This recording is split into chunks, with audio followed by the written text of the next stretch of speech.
Like this, yeah. Okay. Welcome to Y2K. Very nostalgic feelings. Everyone that's in my age group, you will feel nostalgia going through you. Like I said, I did play it before, but there was like bugs with certain routes and I couldn't finish the game actually. So, let's go. Ah, look at this. Look at the layout. Bump. Bump, bump. Ugh, you're gonna be sick. You can see the newspaper headline already.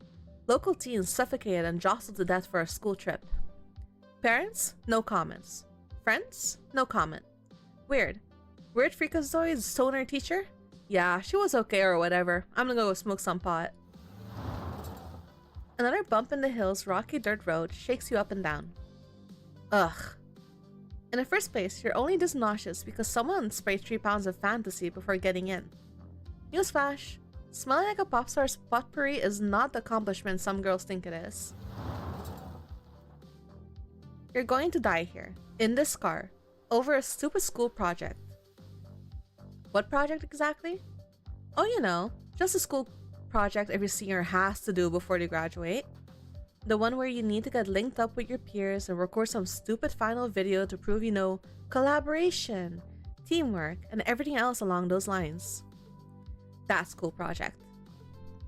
It doesn't get better in college. You're gonna be only doing school projects in big groups. Have fun. The car jostled again and you tighten your hold on the camera in your hands. Maybe if Mr. Riker could actually drive, this wouldn't be so bad, but here you are now. Barbie? Barbara? Great. Now there's Jazzy. Jasmine. Are you okay? You look a little pale. Obviously you're not, but it's not like she actually cares about you anyway. Even though she only just transferred into the school a few months ago, Jasmine is in a completely different league from you. Everyone always likes talking about how nice she is, how smart she is, and how she's always so friendly. It's always Jazzy so fetch or Jazzy so chill. I'm fine. Okay, but let me know if we need to stop or something, alright? As if you'd fall for such an obvious trap. If Jazzy wants to find someone to play nice girl off of, then she better look elsewhere. You'd had enough of playing the charity troll for girls like her. Hey, don't worry, peeps. We'll be at the campsite pronto. And there's Cameron. If Jasmine is a nice girl, then he's a jock, always yapping with the cheerleaders and popular girls. You're all too familiar with his type. These days, he's made himself into a bit of a class clown, aka your personal tormentor. People already saw you as a loser, but his ringleader act has kept you as homeroom's main attraction. 5 days a week at 8 AM sharp for the entire year. Well, there you have it. Just hold on a little longer, okay? We'll be there before you know it. She smiles brightly at you before her eyes fall down to the camera in your lap. Oh right, thank you so much again for helping us be the camera woman. Recording stuff is so your thing. What the hell is that supposed to mean? Of course she's thanking you for something she and her groupie friends don't want to do. You're used to this. Always the outcast of the group. Always the one doing what the others can't be bothered to. You only have this camera because Jasmine asked if you could. And when girls like Jasmine ask you to do something, you'll have no choice but to agree, or you'll end up being the asshole. Sure. If you want, I can show you how to use it. I know a thing or two about cameras. Actually, I really like taking pictures in my free time. Maybe I can show you sometime? You really, really don't want to have to sit through her pretending to be nice. She is 100% trying to be nice. It probably makes you just as uncomfortable as you are. But you can't think of a good reason to say no. And her little jock boyfriend Cameron might get pissed if you blow her off.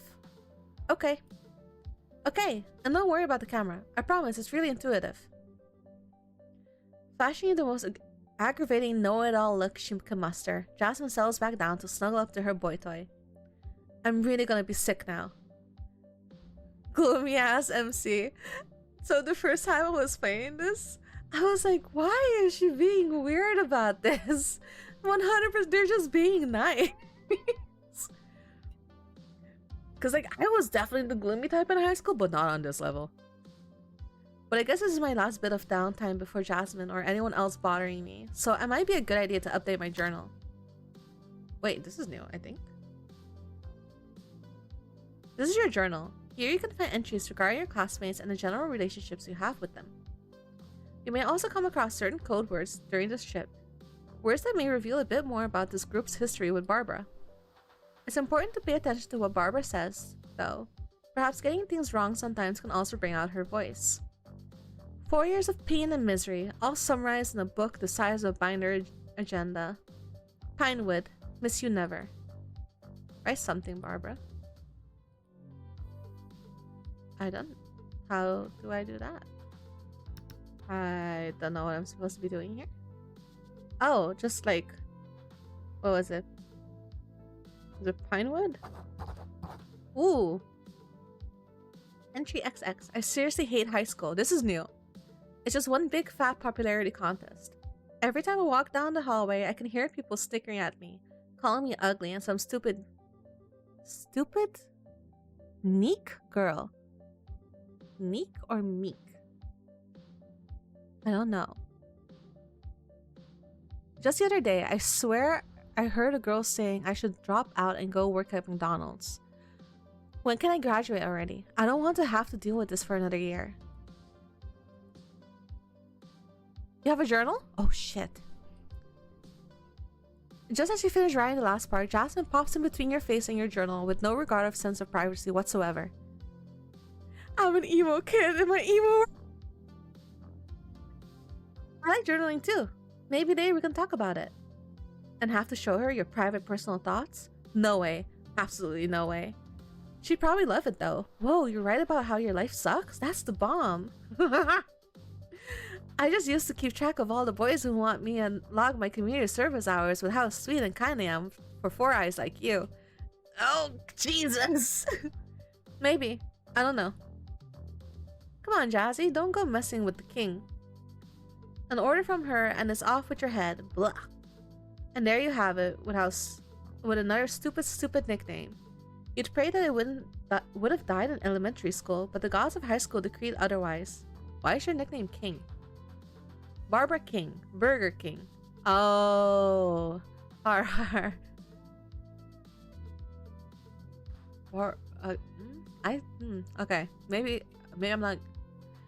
I get it because it's explained. I wouldn't have landed on it if you get what I mean. Jasmine lightly knocks Cameron's shoulder with hers in mock sternness and regards you with an apologetic look. It's like she wants you to vomit right there. Right here, right now. You look between the two of them, a match made in your own personal hell. Actually, you wouldn't put it past her. Birds of a feather flock together.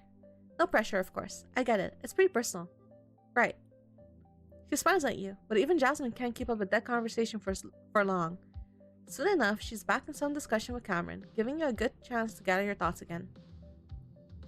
She seems so eager to really drive in how to use the camera, probably because she really wants good grades. Jasmine Hua, even the teacher's pet, ever the teacher's pet, always raising her hand in class and answering questions because she knew all the answers. Probably because she's studying. Hell, even Mr. Riker liked her, and he was a goddamn gym teacher. In fact, you're pretty sure the only reason he agreed to come was because Jasmine asked. That, and supposedly, he drew the short lot in the teacher's office. You heard him complaining about it over the phone at an earlier rest stop. Either way, you can already tell this is shaping up to be a terrible, terrible project to work on. For one, they've managed to group up with the popular kids, the most popular and the most annoying. Like Jasmine and Cameron, who are always slobbering all over each other and everyone else in school. Then there's Luke, the biggest chain smoker of the entire year. Of course he has a bike, and of course his closet puts TV production hands to shame. And you can't forget the worst of them all, Aisha, the most popular and most bitchy girl in school. Where do you even begin with her? Everything about her is long. Her hot pink nails, her extensions that smack everywhere but her own face, her massive ego. It's rare to see her now without the rest of her she-wolf pack holding her backpack and books beside her. And unlike the others, Aisha is the only one brave enough to bully you outright. Ignoring your words, talking over you on purpose, and always smacking her gum right in your ear during exams. They're all friends, of course, because they're the hottest sharks at the top of the food chain, and you're nothing but a fry to them.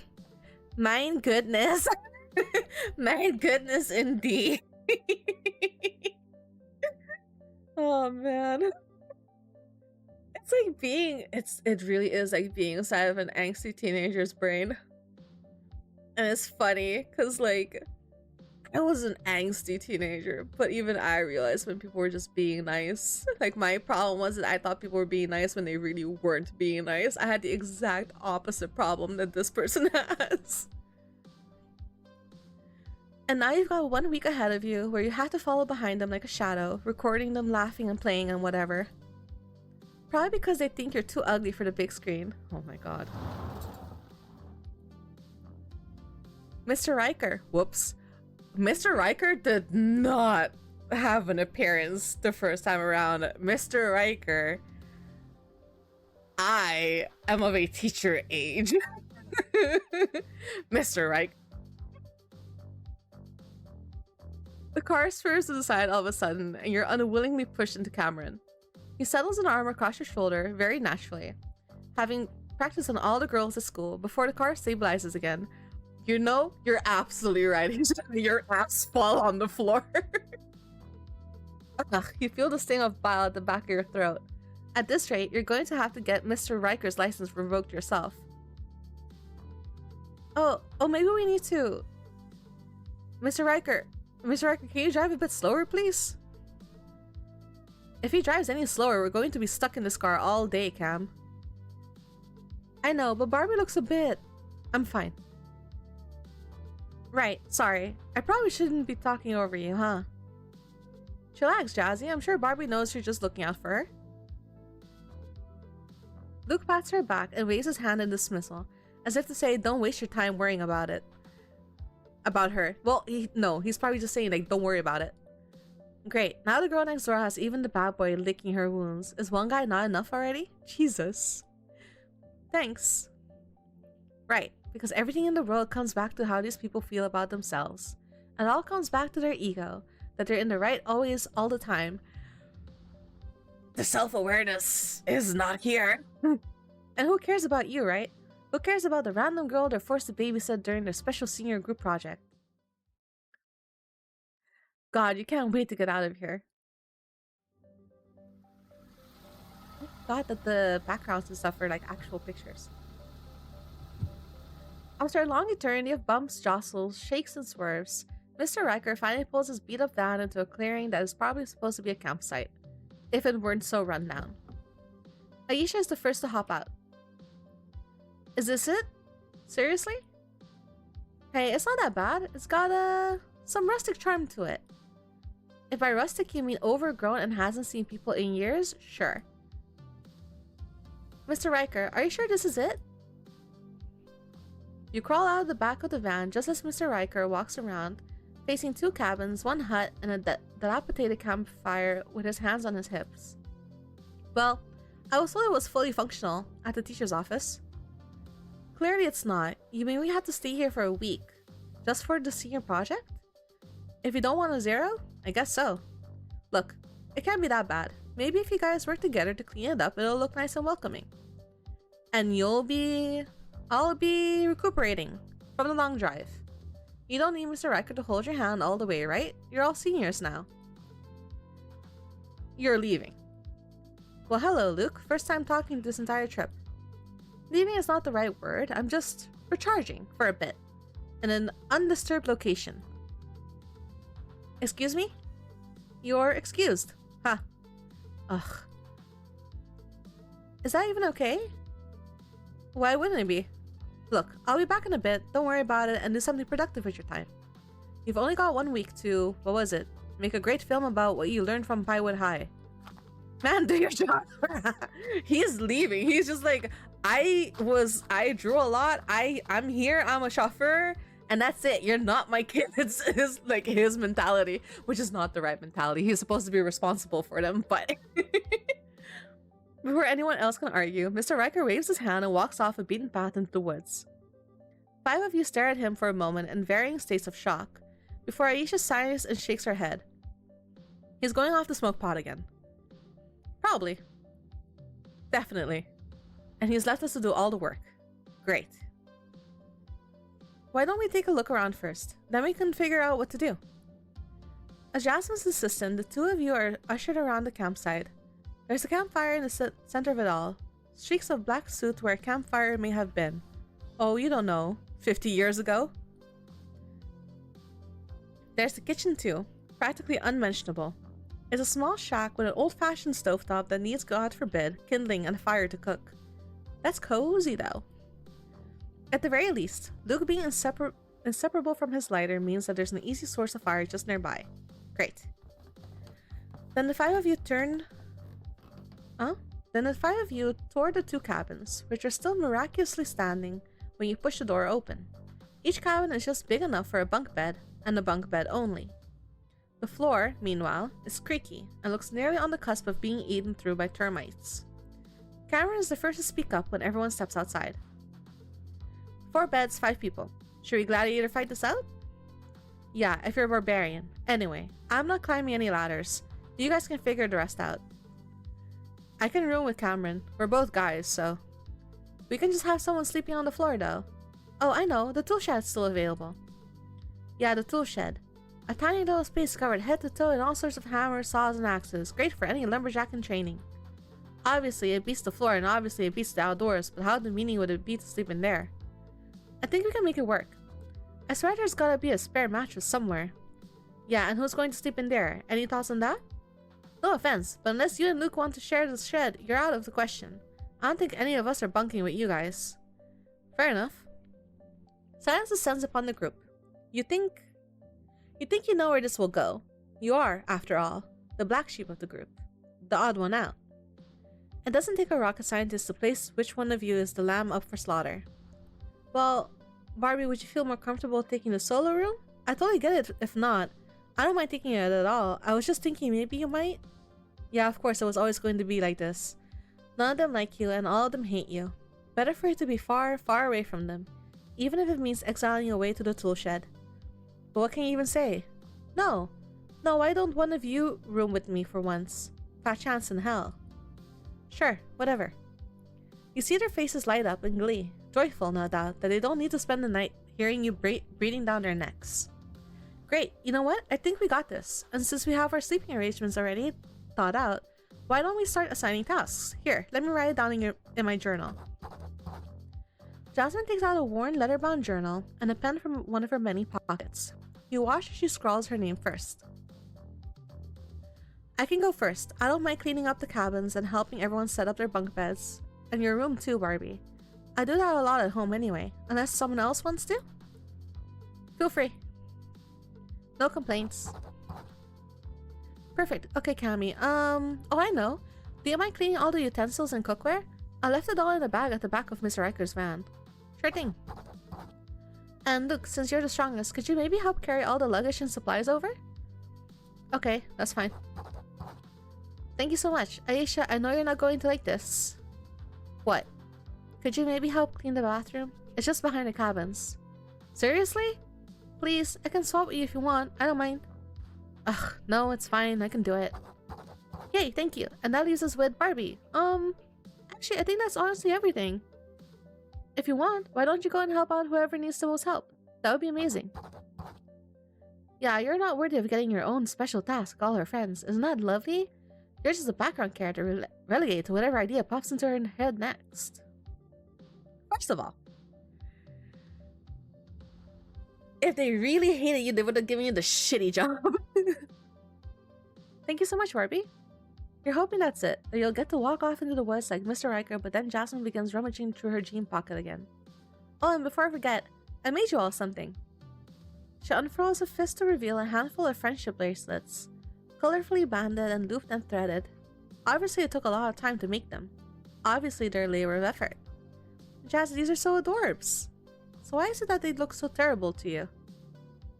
Cammy, you got the chevron one. Aisha, you got the one with hearts. Luke, I gave you one with X's. I got the smiley face one, and... She turns to you, beaming, as she holds out the striped one. Green, brown, and red. Great, it looks like a Christmas tree. What's wrong with that? She's clearly nice. She is so nice. And you see the designs and patterns of others, with the backtrack of inside jokes and references and such between themselves. You can't really see which Jasmine tried to make, which she did on a whim. Yours doesn't matter. It's to balance out a lot of them. It's because she doesn't know you, dude. But you can't say that, can you? Because then all her friends will turn to you and talk about how ungrateful you are. How you can't accept kindness for what it is when you know all too well their kindness is another way of spitting on you. Thanks. You really, really do not like them. Of course. Anyways, that's enough for me. Good luck, everyone. Let's meet again for dinner.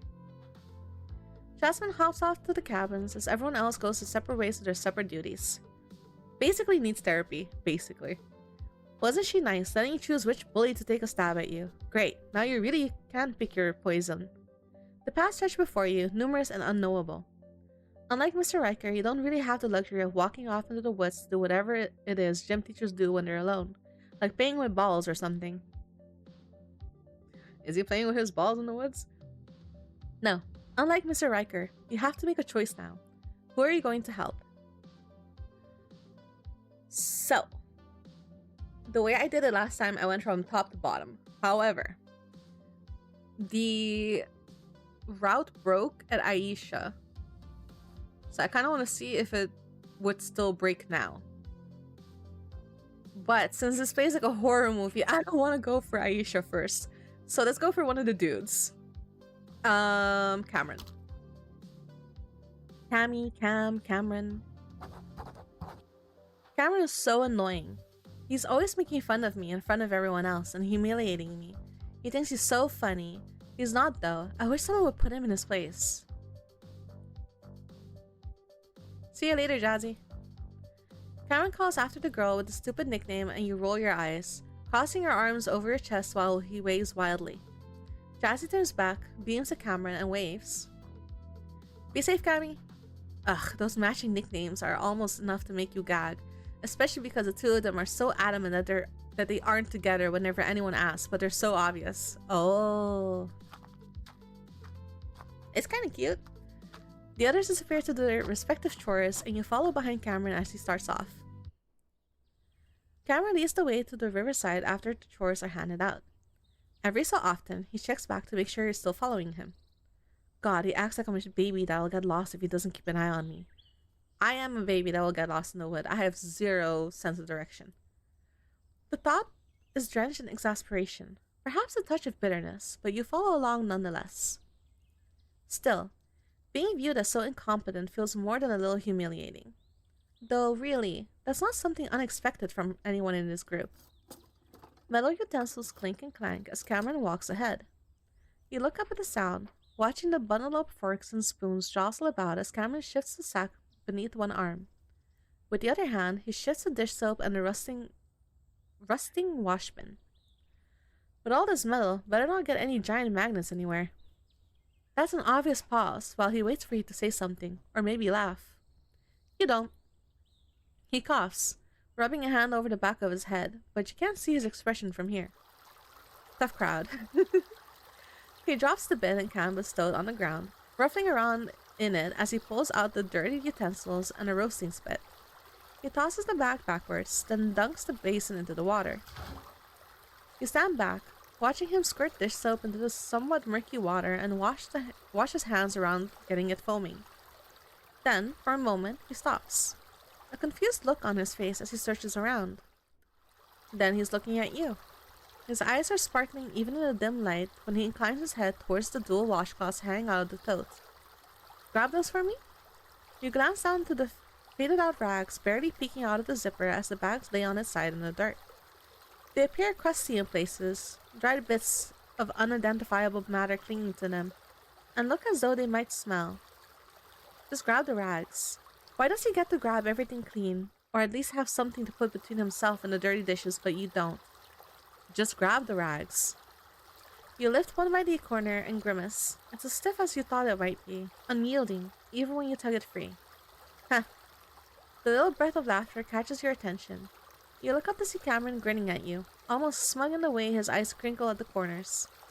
You're making such a funny face. They're just a couple of rags, right? The second rag has something strangely wet right at its center, and it almost makes you drop it. Jerk. Absolute fucking jerk. You don't dignify his taunting with a response. Instead, you grit your teeth and try to push down the urge to drop the disgusting rag and make him come get it instead. You throw the cloth at him, frowning, and cross your arms before turning away. Definitely gross. Thanks for grabbing them anyway. I kinda wish I didn't have to touch them though. It was just fine when I had to touch them though. The thought is enough to make you sneer. He turns to you. His eyes are bright, sparkling, searching, and then tilts his head with an impish grin. How about you do the washing, huh? I'm sure there's got to be a Barbie that specializes in cleaning. Oh, no. Cameron laughs, deep and smooth, and your face heats in humiliation. Cameron needs work. Cameron needs work. A few moments later, he stops, looks at you, and sighs. Tough crowd. Wouldn't be so tough if you actually said something funny. This draws a smile from Cameron, a breathy laugh, and it makes you frown deeper. You know that look, know that sound, and you're already bracing for whatever joke is about to be tossed at you when he opens his mouth. Whatever you say, Barbie King. That name, that damn name that they've been using to make fun of you for too long. First his damn girlfriend starts calling you Barbie, then he brings back the puns about your name rhyming with some stupid fast food chain. You were on the cusp of graduating, but it seemed like he was hell-bent on making it follow you from the kindergarten playground to the fucking grave. Cameron turns away from you. Dishes clink against each other as he starts scrubbing at them, cleaning them in the bin and rinsing them in the river. Now he's just ignoring you. Like what he said shouldn't upset you at all. Well, he's not ignoring you. He is doing the task he's supposed to be doing. Like he didn't matter at all. You hear him curse. Watch him fumble with a spatula and watch that glint of metal disappear beneath the surface of the water. You don't hear it though. You just see him leaning over a huge stone as he tries to retrieve the lost utensil. The slab tilts, rocking back and forth beneath his weight, and you watch the dirt loosen around it. It would just take one kick, one light push against the edge of the stone. Your gaze drops to the base of the rock. One kick. Don't do it. You shouldn't. You really shouldn't. He's not worth it. So why did you? The rock comes loose, easily so, and Cameron cries out as he lurches forward into the water with the huge stone following after him. When your uncooperative legs finally drag you to the edge of the bank, you peer over the side. Through the kick-up mud and murky water, you can see a few flashes of orange and flailing. Somehow, through the haze, you catch sight of the friendship bracelet Jazzy handed out at the beginning of the trip. Shock makes you freeze in place until the bubbles stop. The water stills. Cameron's friendship bracelet floats to the surface and stays there. You pull the socket thing from the water. What have you done? Why did the idiot cross the river? To get to the other side. Bitch! Listen, I told her not to do it, okay? In all things, I am the voice of reasons. You watched someone die! She did! You stumble back through the door of the shed's main room, hands shaking from adrenaline. You slump against a nearby table, breathing labored and blood rushing to your head while you try to gather yourself. Killing someone. You just killed someone. Sure, it was someone who'd always made you feel like shit, but still you stood there and watched them die. You didn't even try to stop it, didn't try to help. You're a murderer. They deserved it. I can't believe I did that. I shouldn't have done that. What's wrong with you?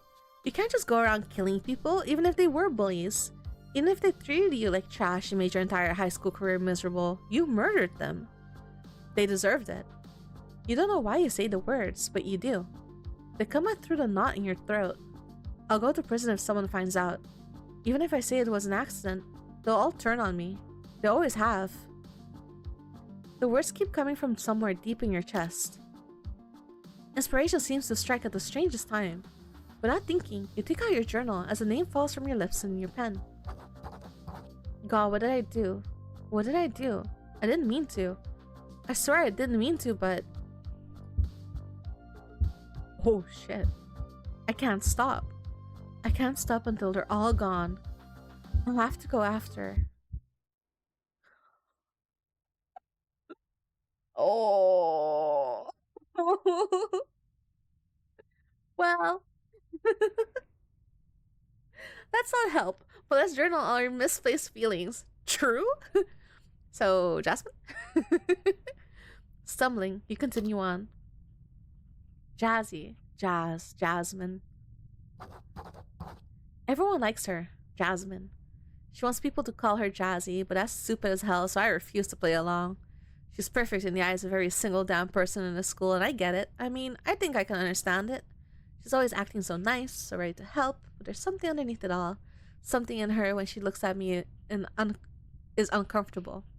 It's like she's looking through me, like she pities me. I hate that look. I hate that she keeps acting like we're friends when she's the reason people make fun of me by calling me Barbie.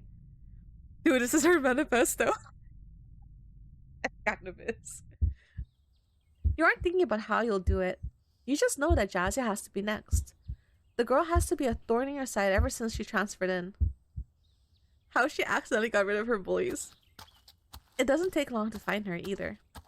Her jacket stands out in the dark as she walks the path, obliviously still trying to finish her share of chores, when you quicken your steps to reach her. She dolts when you reach out and grip her shoulders, turning to look at you with a touch of panic in her eyes. When she sees it's only you, only Barbie, she smiles. Oh hey! Her gaze scans behind you, searching. Did you and Cammy have a problem with the dishes? God, that dumb nickname. It accompanies the memory of Bubbles slowly beginning to stop after he'd been dunked beneath the water. Yeah, Cameron said he'd set up everything in the kitchen ahead of time. Oh, I can't wait. It'll be my first time trying camping food. Jazzy nods at you, accepting the lie easily. I'm glad everything went okay. She beams up at you before turning to glance around the shadowed path, her arms curling around herself, despite the air not being very chilly to begin with. It's peaceful out here, right? A little dark, and a lot of quiet, and a lot of bugs, She rambled, fingers digging into her arms, her false levity obvious from 10 steps away. And her accent is slipping through more and more the longer she talks. Each stunted and choppy delivery only seemed to make her nerves worse. It's like some sort of Ouroboros eating away at itself, her pronunciation growing sloppier and sloppier. It's so fucking annoying.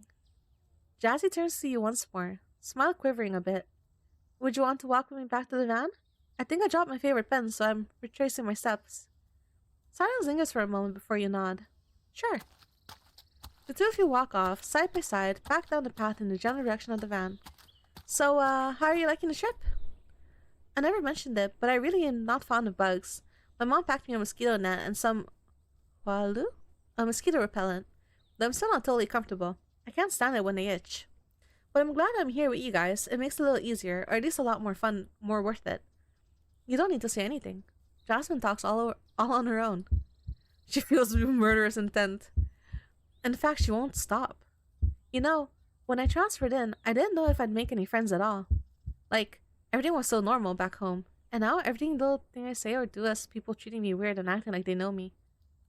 It feels gross. Sorry, I'm rambling, aren't I? Totally a TMI violation. It's fine. You glance at her from the corner of your eye while she fiddles with her journal. When did she pull that little book out of her pocket? It's just... Adjusting to America is still so hard, even though I've been here almost as long as I've been there. For a second she laughs, almost as if in self-pity. All I knew was the Americans had big houses and big yards. I was so excited to not have to take the lift every time I wanted to go home, and that I could run around on my own front lawn. Before I came, my cousins at home always teased me and said my classmates would make fun of my accent, and they were right. And I like the food my mom cooks, but everyone always said it smells weird, so I had to start bringing sandwiches instead. And the librarian still thinks I can't speak English, and even when I try to explain, she just brushes me off, and... So that's what she's so insecure about.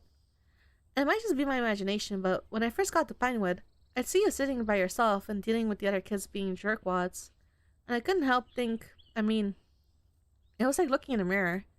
Seriously? The words grate on you.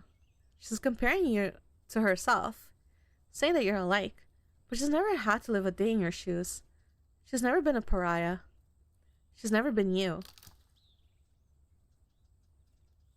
Jasmine's trying to make conversations you emo MC.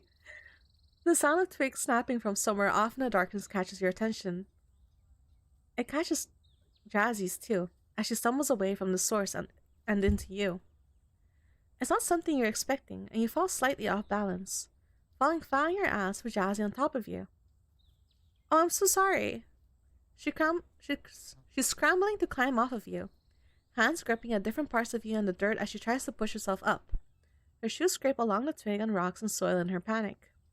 Then she pauses, stops, gazes down at you from above. Her face is close enough that you can smell the scent of bubblegum on each breath. I'm sorry. Her accent is thick now, face flushed, and her chest pressed against yours. I know I've annoyed you sometimes. I know, I thought if I could get you to like me, then maybe. This is Rich, coming from Little Miss Sunshine. She wants me to like her, yet never even bothers to get to know me as a person. I need to say something. I don't like you. I never have and I never will. It's fine, I get it. You do? Really? You'd had good intentions when you started speaking. Wanted to say something reassuring. But in the next breath, it's like something has driven you right out of your body and taken control of your mouth. Yeah, I get that I'm just something that makes you feel better about yourself. What? No, Barbie, that isn't it at all. I'm just some fucking prop, right? Something to make you feel loved because nobody can understand a damn word that comes out of your mouth. Yo! Could she get to know you? Her eyes widen, then hurt and shock and anger warring for a place in her expression until she just looks pained. What are you? Every word is slurred through tears now, more so than an actual accent. Tears leak down onto your cheek as Jasmine cries above you, drawing lines in the faint sheen of dirt on your skin. Why does it matter if I have an accent? You understand me. You know what I'm saying. The words trail off into a sob. She's completely breaking down over you until she drops down, burying her face in your shoulder as though she can't help it. Don't fucking do it. Jesus Christ, you can't kill her. You can't. She's sobbing and hurt and... Ugh. You're straddling Jazzy now, feeling as if you're not really in your body. Your hands find her journal, jerking it from her pocket and dangling it over her. I wish you would just shut the fuck up. It doesn't even sound like your voice. It's easy to bend the journal in half. It's hard to begin shoving it between her jaws. Oh, fuck. Skin begins to tear at the corners of her mouth, blood dripping down her skin as she gurgles on a scream.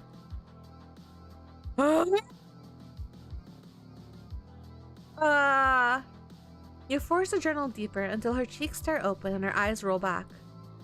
She stops struggling, choking, and gagging until she's still. Stop.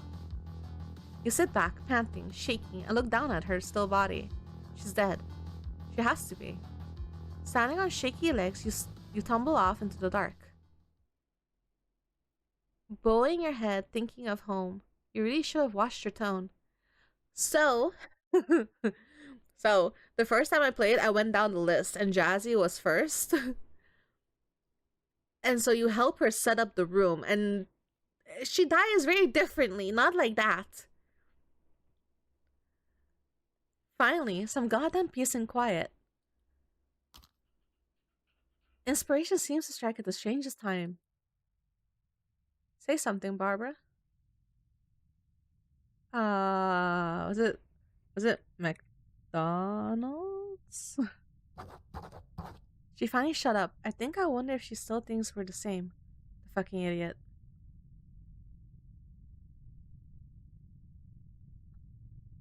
I thought, because previously one of the messages McDonald's was like highlighted, so I thought that was the answer. I was wrong. Your hands still shake, but this is getting easier and easier. Killing someone. The idea of it sends a shudder up your spine. You had never considered yourself someone who would kill someone. Apparently, no one else has either.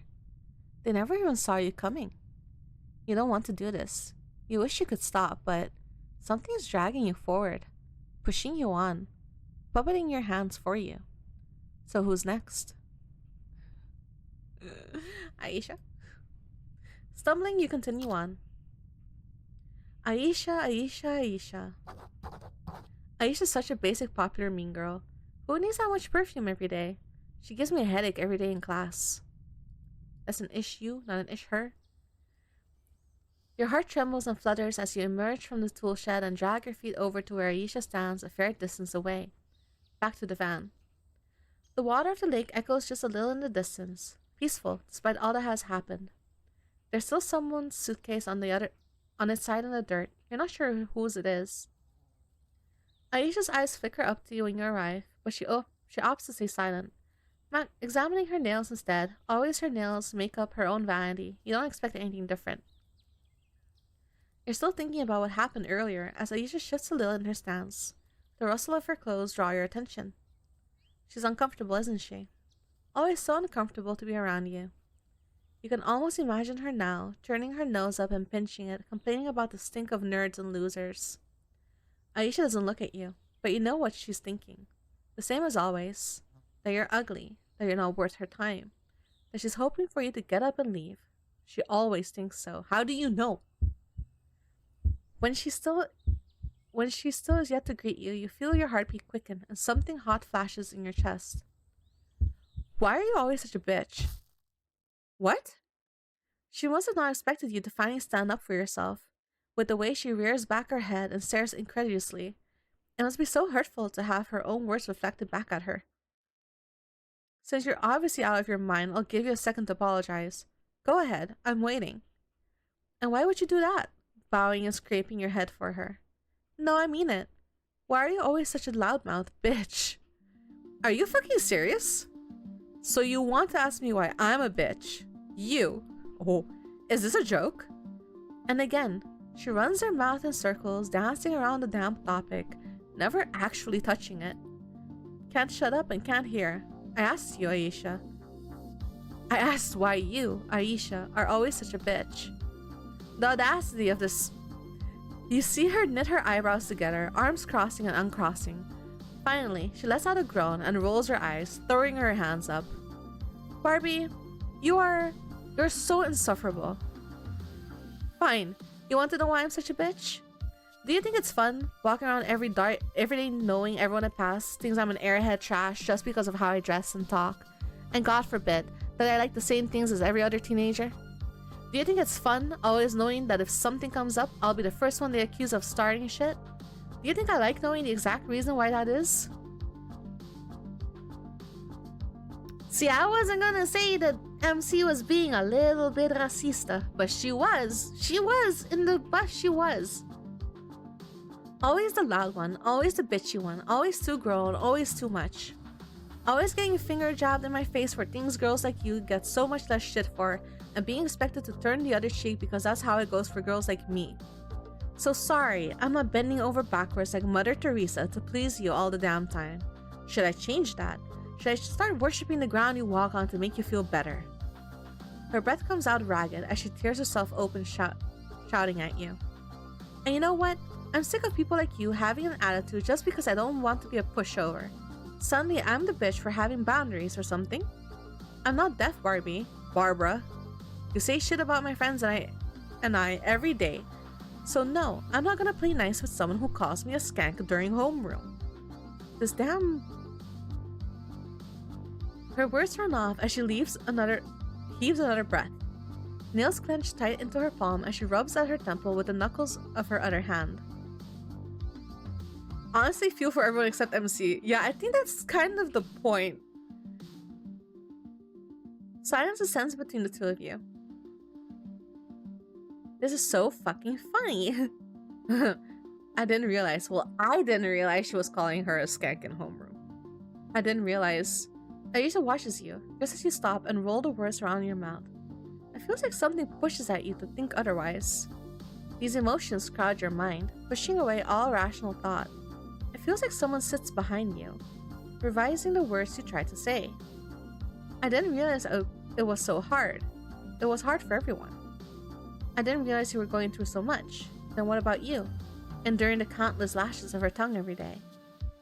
She can treat you like a hypocrite, but she doesn't even bother to comprehend the numbers games that she has and her posse can play with you. A voice in your head asks, "Since when did I have to bow my head like this?" And with your mouth, that voice speaks. I didn't realize she could somehow get even bitchier. Aisha's eyes widen. bitchier. Aisha's voice rises as she looks at you with sheer condescension. I take the time to answer your question, and that's all you have to say. I didn't realize you could get even more pathetic. Again, where is the teacher? I don't know. For the first time, a smile grows on her face. She seems to have gained the upper hand again, chin raised high. You're like one of those, what do you call it? The kind of loser man who always is alone in his mom's basement, unable to get anywhere in life, with no friends and no purpose. An incel? What was it? An incel, right? You're like one of those annoying, friendless, and totally and utterly alone, and you wonder why people don't like you. That heart, which had been satiated on your prior confidence, begins beating fiercely once more. Blood rushes to your face in an instant, as you ball your hands into fists and do nothing but glare.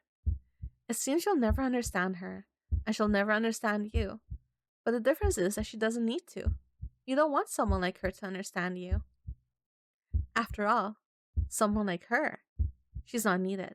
Not by you, not by anyone else. She's absolutely worthless. You see red, even as she smiles at you tauntingly. You see nothing but red, hear nothing but the rush of blood in your ears, the dig of your nails into the flesh of your palm. You lunge for her first, tackling her to the ground as she screams. You shove a fistful of dirt into her face as she kicks and kicks beneath you, and your hands scramble around until there. Your hand clutches a rock just big enough to grasp tightly. Driven by the same one-track-minded rush from earlier, you bring the rock down as hard as you can, hoping to silence her shrill shrieks. Her limbs tremble for a minute as she recoils from the blow. Sitting on top of her, you heave in another slow breath. There's blood now, running in rivulets across the dirt and streaking onto your hand. A droplet on your face. It feels so far away. Aisha groans below you, drawing you back to the rage that had moved your hand in the first place, simmering and waiting to be released. It's not enough, is it? It's not enough to pay her back for all she had hit you with. And she certainly wasn't holding back then. It's been less than a few hours. 3 dead, 1 missing in action. You drive the rock into her head once more. As she screams once more, something light comes over you. So this is what it's like to be in control for once. If this is what it's like to take power back into your hands, then you can't get enough of it. You've had enough. You take a slow, careful breath before you turn away and quickly fling the rock into the lake. But it's not enough. You run over, washing your hands, clean the blood, wiping the flecks off your cheeks. The blood is gone, but there's that particular lingering scent of curious that won't go away. It doesn't matter. You have to take care of Aisha first. Your trembling hands wipe themselves on your shirt before you quickly hurry to Aisha and drag her into the forest, into the bushes. Tucked away from the scene, it's too soon to give up now. She's fully obscured when you emerge from the foliage and stumble your way back into the dark. S is for swimming with the fishes. The composition will fit her much better. Inspiration seems to strike at the strangest times. Say something, Barbara. What do I have to do? What do I have to write? Big heads sink faster. Wow. This is your routine now. Kill, refresh, repeat. It's just a shame that it has to end with the next one. You're going to love this so much, you think. You feel alive in a way you've never felt. Heart thumping erratically in your chest as you remember the feeling of taking back control in your hands. And yet part of you is reviled by it all. Desperate to claw out the sinking pit of schadenfreude you've become mired in. It's all too easy to stand in your cabin and imagine the look on his stupid face when you send him to the same place that all his other friends already are. And when he gets to hell, it'll be your name on his face. I'm coming for you. Stumbling, you continue on. Luke. Luke keeps smoking whenever I try to eat lunch behind the school. Like, talk about inconsiderate. I can't even taste the strawberries when he's blowing his smoke in my face. That's it? That's your complaint? Your feet are carrying you on before you can even think about it. Luke's face flashes in your mind's eye. He spent years at school smoking you out of your favorite spot behind the school, mocking you with his vaping when you asked him to stop, and then couldn't even spare a glance your way. It has to be him next. You find him, predictably, outside the van with a cigarette between his lips. The tips glows faintly in the night, a trail of smoke leading upwards. From his pocket, the Marlboro logo is visible before it's covered by his hand. Luke is staring out at the lake as you approach, though when a twig snaps beneath your shoe, his attention is immediately drawn to you. For just a second, he seems surprised to see you before his face is back in the stone mask it usually is. Hey. He shifts over, a little closer to the lake and a little further away from you, then he pauses. At this point, MC just needs him to breathe wrong in her direction for it to be a reason. Everything okay with Cameron? There's something in his tone, in his eyes, a sort of expectancy and probing that makes it feel like he's trying to see more than you're willing to show. Yeah, he went to find Jazzy. Luke nods, taking a long drag from his cigarette and blows the smoke high up in the air. He stuffs the cigarette out on the sole of his shoe, tucking the remainder of it back in one of his pockets. God, just throw it already. He pulls out his vape in the same breath, the faint scent of strawberry already hitting you. Wait, does he remember that you complained about the strawberry? Is that why he has a strawberry vape? Small sparks of irritation prickle across your skin at the sight, at the scent. It's mockery in its purest form. Just leave it be. It's his choice if he smokes. Finally give him a piece of your mind. It's his choice if he smokes. You want to ignore this feeling, this visceral that burns through your blood like acid eating through metal. You try to ignore it, until it feels like someone else is crawling into your skin and kicking you out. Do you always have to be smoking? All the time? I don't smoke all the time. Oh, now he wants to argue semantics. Alright. You always smoke around me. His lips open, close, open, and then he looks away. I didn't realize. Sorry. You look around, taking in the moonlit greenery. Something gleams just off the edge of the path, protruding from a tree stump, and you can't help but squint to try and get a clearer look at it. For a second, you worry it's another person. What is it? You jump at the sound of his voice. He's looking at you, then the spot where you were looking at. He rises up off the back of the van, vape tucked away, and peers into the darkness. He steps in front of you, leading the way towards whatever is so obviously shining out there in the forest. You follow after him, something desperate thrumming in your chest and beating against your ribs. Careful. Luke is quiet when he speaks, pushing a brush aside and holding it while you followed close behind. In no time, you're close enough to see what had been catching in the light. Once you do, you notice Luke lower his shoulders. It's an old logging axe, rusted in places on the handle, obviously a bit wobbly, yet the blade seems sharper than new. Nearby, you can see the remnants of chopped wood and a few half-burned blunts, along with a container of lighter fluid and a box of half-spilled matches. Clear evidence of Mr. Riker, abandoning his students to play wild man. He's totally useless as a chaperone.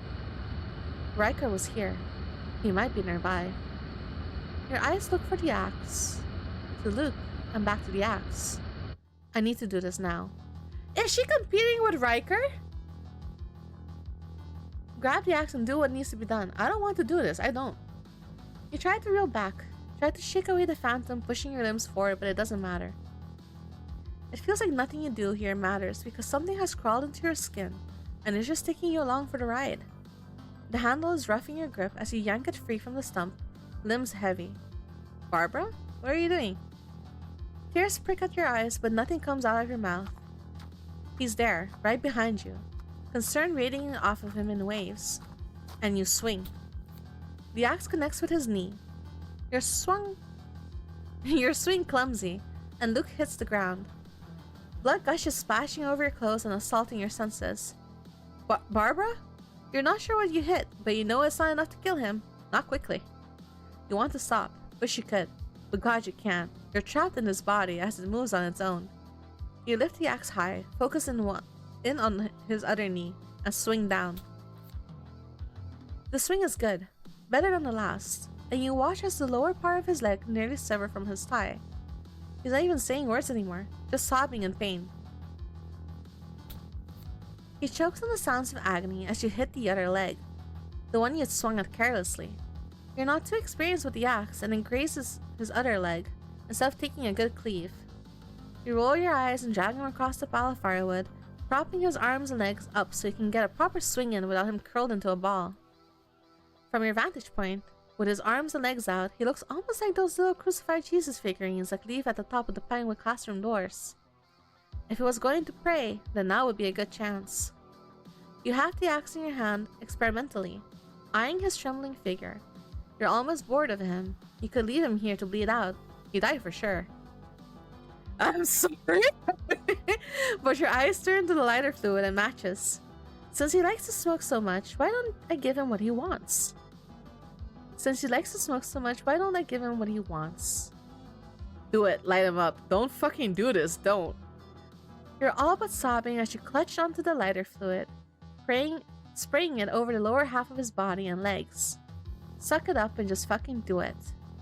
You don't want to do it. You don't want to. The matches are in your hand anyway. The flames are starting at his leg by the time you're stumbling back into the darkness of the night, chest heaving.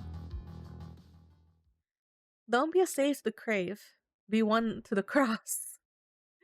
May God have mercy. More mercy than you ever did. Inspiration seems to strike at the strangest time. Say something, Barbara. Oh, it's a moral borrow? Moral borrow? I kept leaving those anti-smoking newspaper ads on his desk and I thought he was just ignoring me, but today he started vaping in my face instead. I don't even get what he's thinking. If he can read those stupid ads, why isn't he actually doing the right thing instead of ruining my lunch? Lame poser emo wannabes always acting like it's somehow better to be blowing huge clouds of strawberry mist at people instead of his cigs. I swear he's doing this on purpose. He's just so rude for no reason.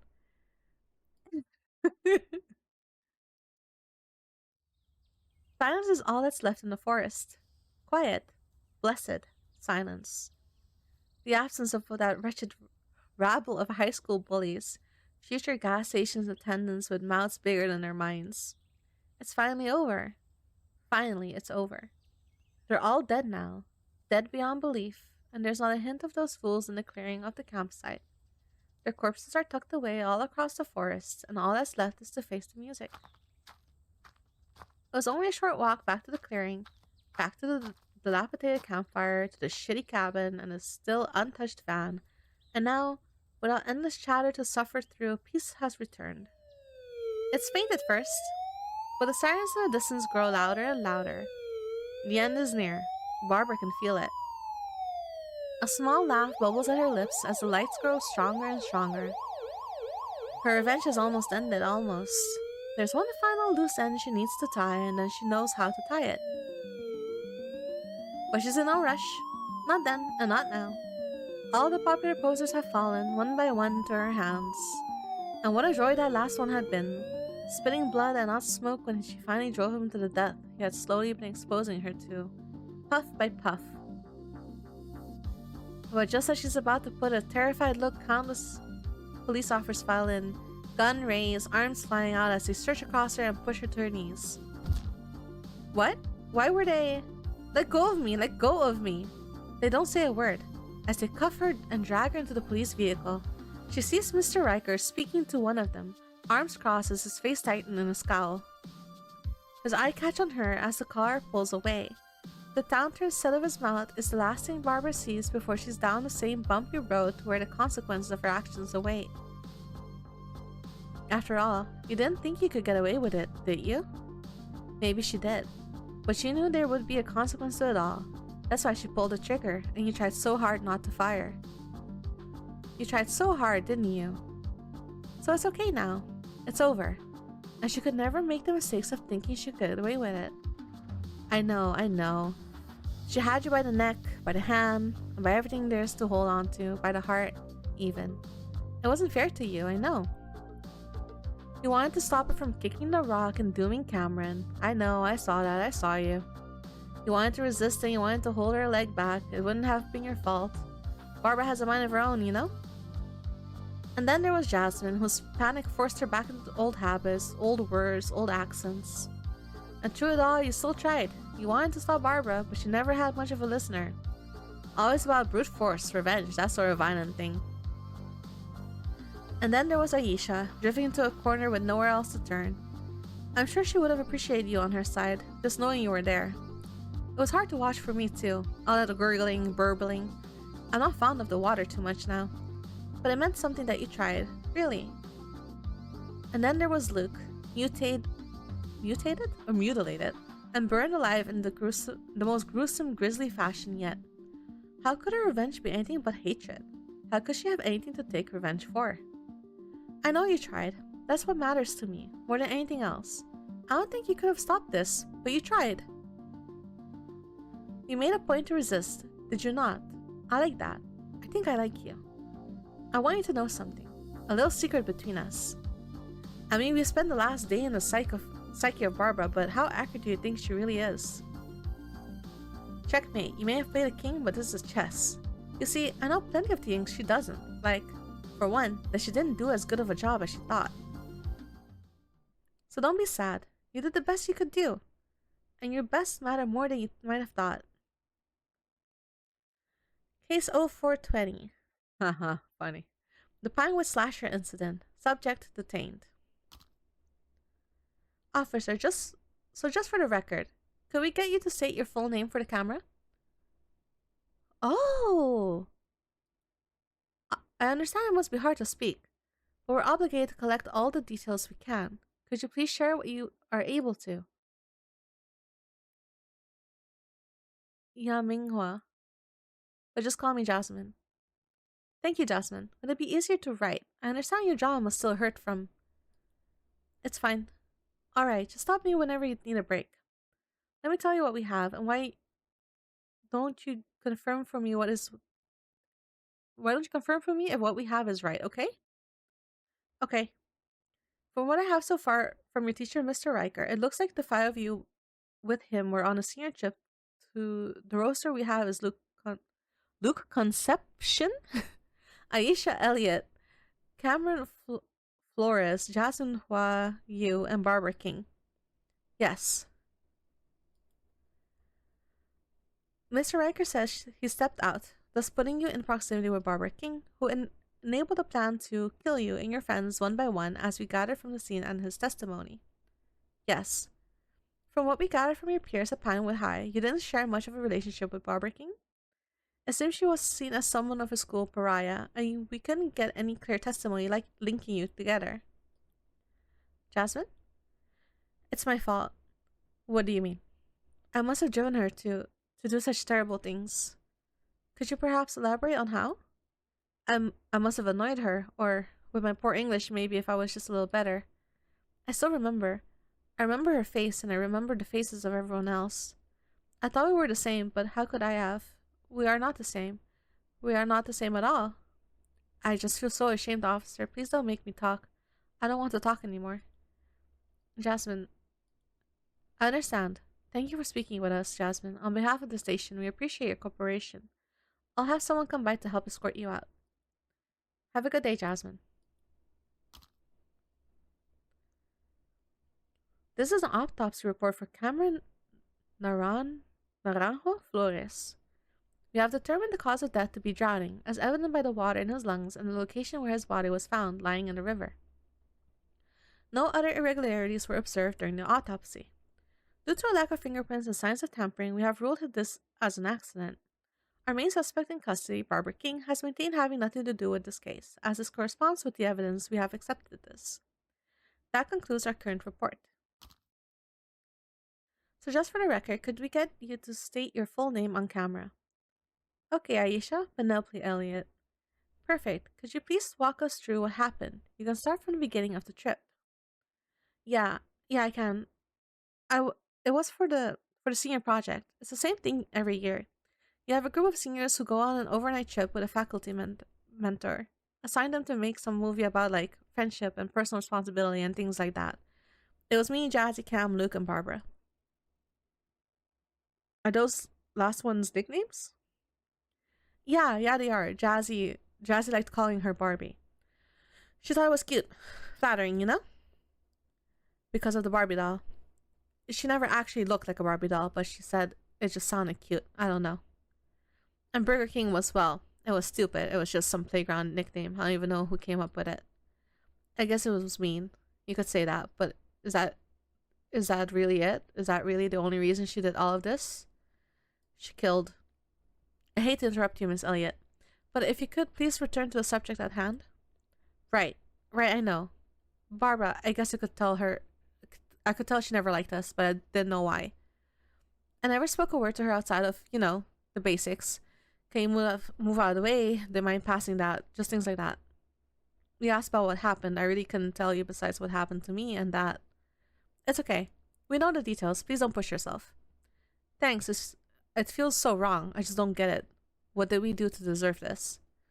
I know it's hard to understand. That's why we're trying to figure it out. We want to punish her to the best of our abilities. Right, I get it. Look, the fact is, I was just ignorant to it all. She didn't seem any different, didn't give any indication of all of this. Does that make her a fucking psychopath or something? It didn't mean anything to her. She was trying to kill me, and it was another day for her. I always knew she hated me, but I didn't realize it was this bad. Who the hell knows what her problem is? She's just insane, down to the core. Jazzy was so excited for the trip too. She was telling me about how she wanted to take this chance to befriend Barbara. Said they were both the same, kind of on the outskirts. It's ridiculous to compare them now. Jazzy's the sweetest girl I know, and Barbara's just... And Cam and Luke, who couldn't even hurt a fly. What did they do wrong? What did they do that was so terrible? What could it possibly have been? Miss Elliot. I know. All I can tell you is that I didn't think too much of it. And then suddenly I had a psycho killer after me, like there was some sort of sick, twisted movie. I think a part of me will blame Mr. Riker for not being there in a week. But right now, I'm just glad he wasn't killed too. Look, if you really, really need to know about what she did to me, I can. Just please give me some time. I can't do this right now. I understand, Miss Elliot. This should be sufficient for now. I'll have someone help escort you out. Don't worry. We'll make sure justice is served. Okay. I just want to say one more thing, officer, to the camera. I didn't even really think much of you, Barbara, beyond being a little quiet and a little rude, but now I think you're a fucking loser. I know you're just going to see this eventually, you psycho. You hear me? You're a fucking loser. So just for the record, could we get you to state your full name for the camera? Luke Marcos Concepcion? Full government name, please. Shit, sorry. Luciano Marcos Concepcion. Perfect. And could you please recount from your perspective all the events of the case? You can start from the beginning of the trip. We were on the group project assigned by the school, the senior project. I know you and I both know the details, but for posterity's sake, could you elaborate on who exactly was involved? Me, Cameron, Aisha, Jasmine, and Barbara were chaperoned by Mr. Riker. Thank you. You can continue. We drove to the campsite where Mr. Riker left us alone. It was then that it happened. Could you explain on that? Anything you can? It was gruesome, bloody. It was meant to hurt. I think she really, really wanted to kill me. I see. Could you tell us about your relationship with her? I didn't have one. Nothing at all.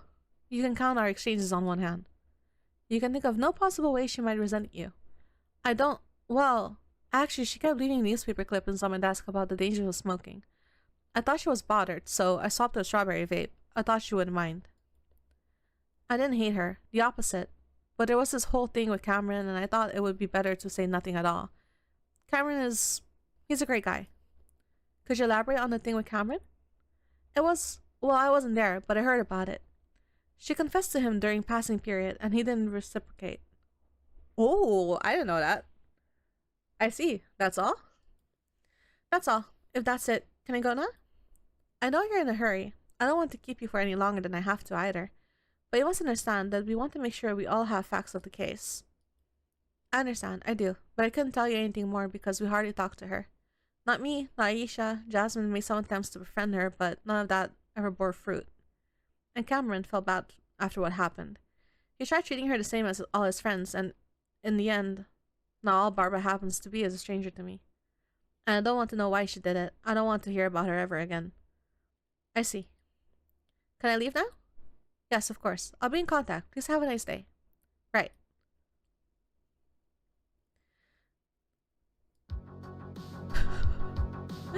Oh, fuck. They live. Oh, wait. Twinkle, twinkle, little star. Okay. G is for, this is your brain on drugs. Knock, knock. Who's there? Huh. Okay, so wait, there's more achievements. So, wait. 1, 2, 3, 4. What are you going to do for the next 6 days? Nothing. She got caught.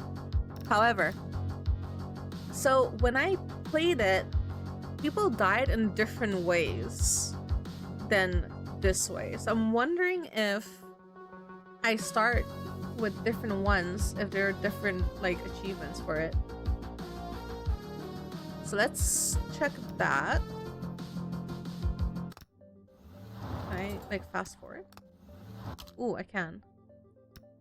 Let me see. I saw something about this. Barber King. Probably Barber King. Do not open. Ugh, wrong page.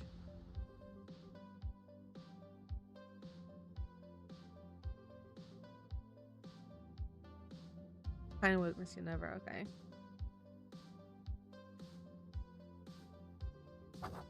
There you go.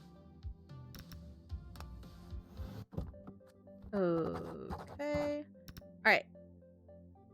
Let's go with Jasmine. Jasmine. Everyone likes Jasmine. This is all the same.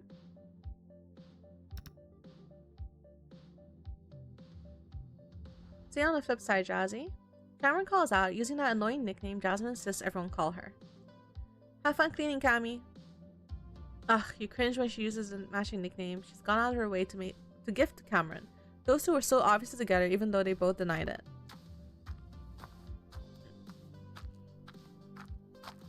You watch the others walk off to do their chores before glancing at Jasmine. Wait. Jazzy. Ugh. Wait. Oh no, this is just achievements right now. Okay.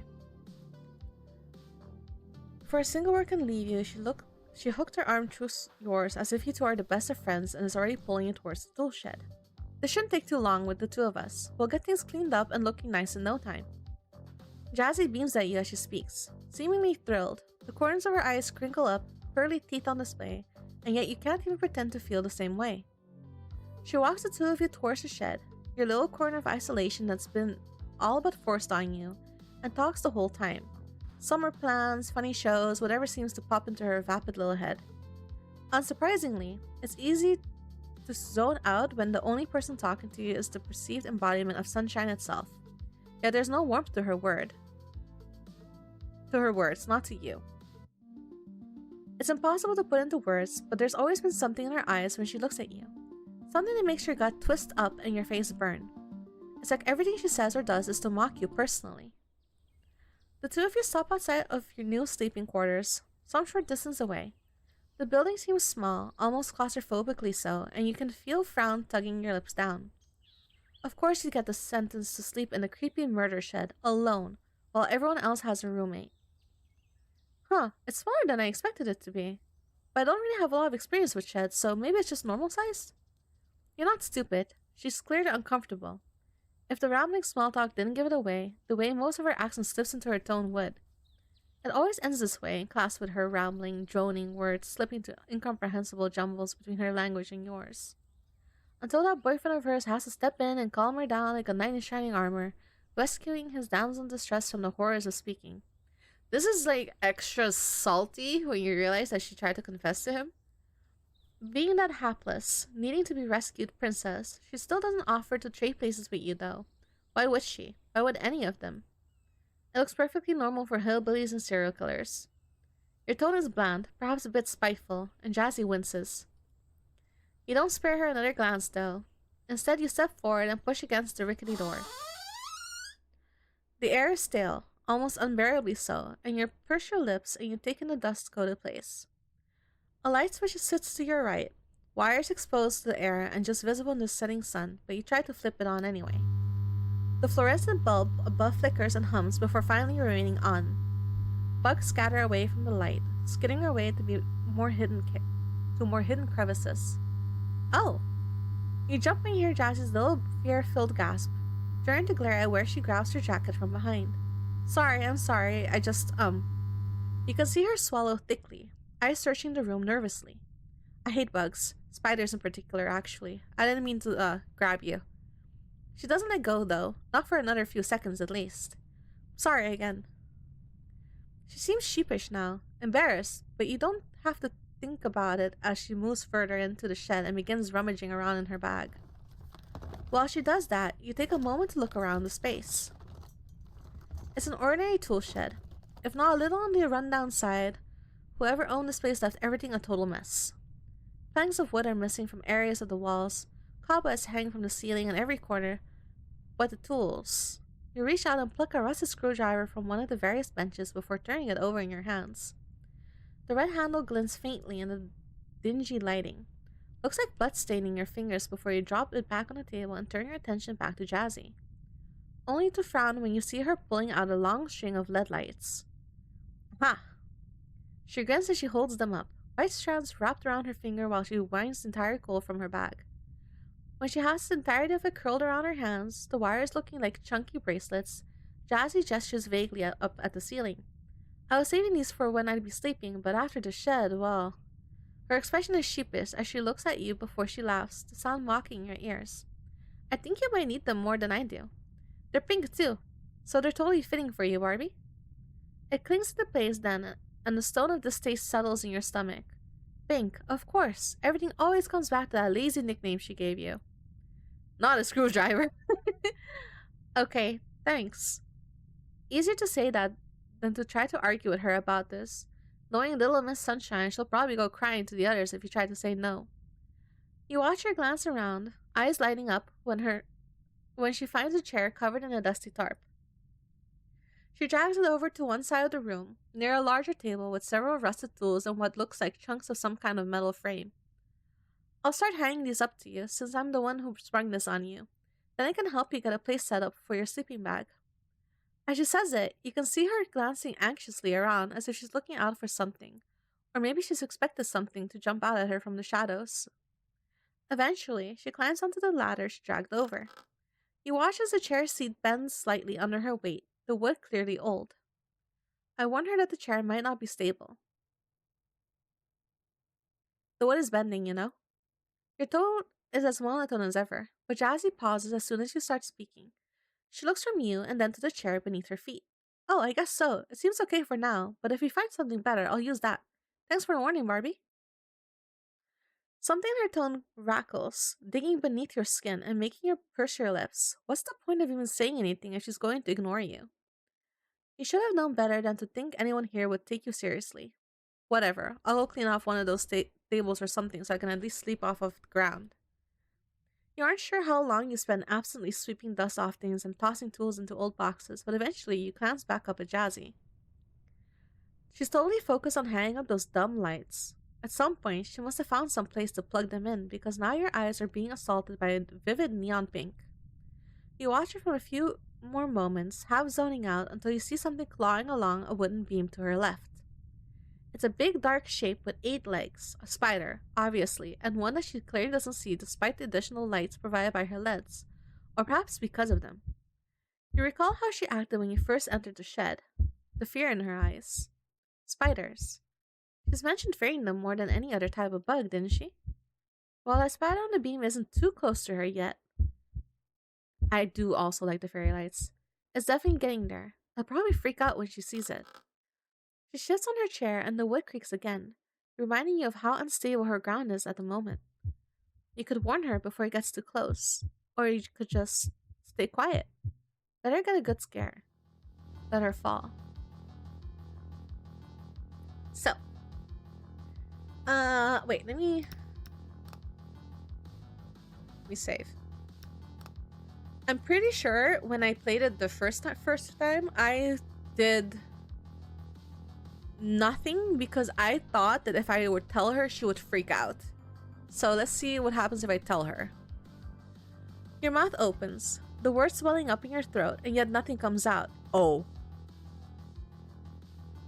I guess it doesn't matter. You try again, and again, and again. It's like a cotton swab has been stuffed down your throat. Not a single sound will leave you, no matter how hard you try.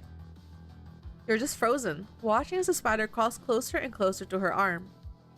It isn't until it's nearly right on top of her that she sees it. Several things happen all in the next breath. Jazzy jerks backwards, screaming at the sight of the spider. There are no good choices. The chair she's standing on tips to the side until all of the weight is resting on two legs, one of which snaps under the pressure, and she reaches up to grab the string of lights as she falls. Pink neon lights twist around her like vines, strangling a bush when she turns in the air. Around her arm, her neck, and her body draws taut as it swings forward on one long, rusted metal chunk that every creepy shed has. You almost close your eyes. Flesh stares as the jagged edge of the metal pierces through her throat like tissue paper. Blood pours like a fountain, her body twitches, and then she stills. Final destination as death. Vaguely, you focus in on the sight of her blood-soaked friendship bracelet. You watch the red seep into the grooves and crevices. You don't even realize you've grabbed it off her wrist until you're looking at it in your hand. Twinkle, twinkle, little stars, that will surely leave a scar. Ah, okay. What a tangled mess. You stumble back through the door of the shed's main room, hands shaking from adrenaline. You slump against the table, breath labored, a blood rushing to your head while you try to gather yourself. Killing someone. You just killed someone. Sure, it was someone who'd always made you feel like shit, but still, you stood there and watched them die. You didn't even do anything to stop it. You didn't try to help. You're a murderer. I can't believe I did that. I should have done that. There was so much blood. So much blood. I could have stopped it. I should have stopped it. God, it feels good to see her stop smiling so much. Okay, I want to see if I can do... Oh, God. I think the achievements are which person you choose first. I think so, too. But I want to see if there's, like, maybe a way. Because this was accidental. And I think the evidence will show that it's accidental. I wonder in what order it has to be for it all to pan out, you know? So that they're all accidental deaths. I'm guessing that would be, like, the last achievement. Because when I played it the first time, I got her accidentally, I got Cameron accidentally, I got Luke accidentally, but I couldn't get Aisha accidentally. I don't know. I'm assuming. Let me see. Journal. Because 1, 2, 3. And then I would have one more achievement.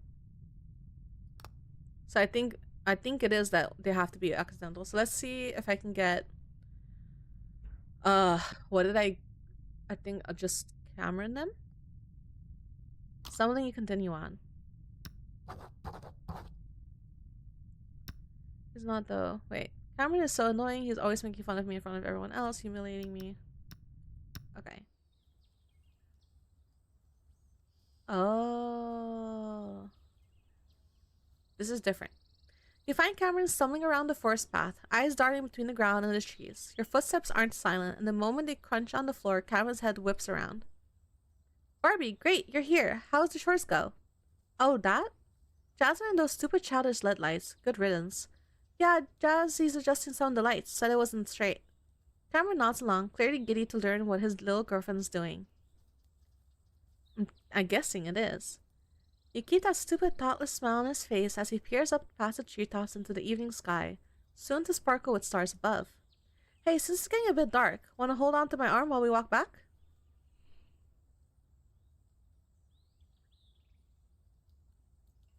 Record scratch. Okay, look. I get that it's dark. He doesn't want to lose her in the dark. I get it, right?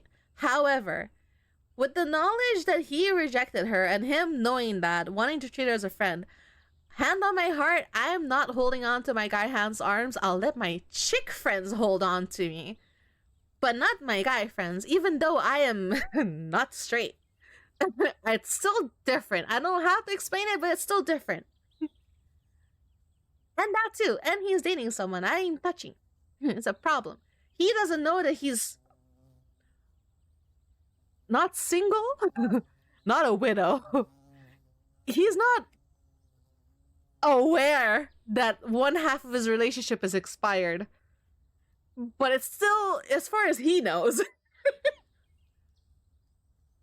You look between his arm and the Ziploc bag of metal utensils he's carrying in his other hand. Not really. Come on, I insist. It's safer this way. As if he can't comprehend the conception of personal space, he leans over and holds out his arm for you. Begrudgingly, you're forced to take it as he grins and begins walking the way you came from. He hums a quick tune under his breath, not the least bit put off by you or the situation. He should be, if he knew any better. But that was the way Cameron always was. Always so pushy, insistent, didn't know a thing about reading the mood or reading between the lines. He lived a shallow life, the same way Pond Scum did. Oh, that's fucked up. And he reached so easily for you, without a second thought. What did that even mean? Nothing. He's an idiot, is what it means. Listen, as someone who also looks for meaning in every little detail, it means nothing. It means absolutely nothing. He's just a fucking idiot. Is it that he can only stand to be with you when you're in the dark? Where no one, including him, has to see it? Has to see what you? You can't help but to speak your mind. If you can do this so easily with me, why are you dating Jasmine? Oh. Oh.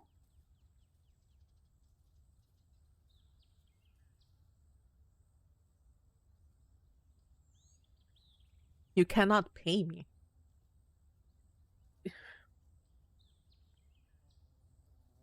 The amount of terrible things that has to happen to me for you to drag those words out of me. Huh? He stops, the two of you standing face to face halfway down the path. Is this about... What else would it be about? Cameron asked a little awkwardly, the smile on his face clearly wavering for once. That's... First of all, Jazzy and I aren't dating. Like you'd believe that, with our matching nicknames and handsy behavior and whatnot. And besides that, well, you're like a sister to me. He just doesn't like her, just be honest. He tries to inject a bit of cheer into his voice, but it comes out cracked and awkward, still than forced. So yeah, totally awkward, am I right? Let's just talk about something else. He's so embarrassed by you, isn't he? That's why he thought to humiliate you in public in one of the worst moments of your life. Why can't he just brush you off like why he can just brush you off now without a second thought? Okay, look. First of all, wrong explanation. You guys aren't even friends. You can't pull the you're like a sister to me. Just tell her you don't like her. Second of all, why the fuck did you confess to him in public? That was your bad. That was 100% your bad. It's awkward for him, so he wants to avoid it. It's a hassle for him, so he wants to forget it ever happened. What about the people like you left behind? Left to pick up the shire pieces of yourself?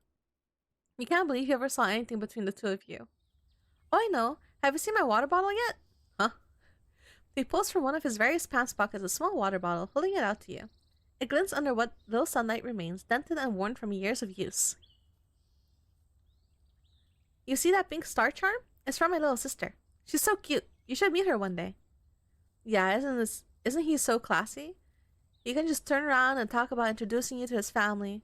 It'd be even better if he had his clown costume on for this farce. If you're thirsty, feel free to have a drink too. I didn't fill it with lake water or anything, so no worries about parasites or amoebas. He rambles on and on about brain-eating amoebas. Oh? How does he know that?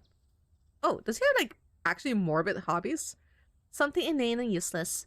You're hardly paying attention to him or the road, too busy stewing in the anger that washes over you.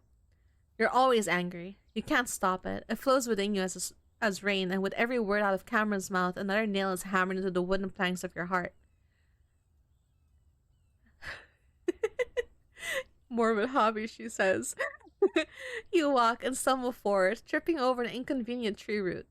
As you fall to the ground, Cameron is quick to reach out and spin around, maybe trying to avoid getting you injured so he wouldn't have to carry you. Or he's just helping! He's the one that hits the ground first, gasping out. Ah! He winces, hand clutching at his ankle. Shoot, I might have twisted it. Better watch your step next time, huh? Maybe if he didn't go out of his way, neither of you would be hurt. And now he's blaming you? His water bottle rolls away in the dirt, stopping just at your foot. You reach over and pick it up, feeling the weight heft in your hands. Barbie? It feels so right in your hands. Like you were made to hold it. Before he likes Cameron making a big fuss over one ankle, it wasn't like it was broken. Not the way he made you look and feel. A thought rises in your mind. A good one, finally. Cameron? Barbie? Barbara? This wouldn't have happened if you had just said yes. Oh, that's so fucked up! Your other hand wraps around the bottle, holding it tight above your head, and just like that, you swing down, connecting metal with flesh, steel with bone. There's an agonizing scream from his end, an unmistakable crunch. It sounds glorious to your ears, and you can't help but smile at the way Cameron crumples below you. It hurt, didn't it? But this was nothing. You'd show him real hurt. This is for making a fool of me. You swing again, relishing in the way blood oozes and gushes the way his skin sinks so softly beneath your strike. It had always been him and his friends against you, but now you'd prove playing with food chain otherwise. Here he was, far beneath you, and here you were, far above him. Oh, this is for making me the school's laughing stock. Did he know what the consequences of his actions have been? He moved with such ignorance through the school, and they let him. The students let him. But not you. Not now. As you brought his water bottle down a third time, you hoped his skull would cave in on all the way. Brain-eating amoebas? He chose the wrong thing to be scared of. No one would eat his brain, empty as they were. No one but you. Actually, eat him? You were the only one who could absolve him of such idiocy. Take what was useless and give it some purpose at last. She's such a fucking... Oh, God. Oh, this felt great. Retracting the bottle, Cameron's body is silent, save for the drip, drip, drip of his leaking head.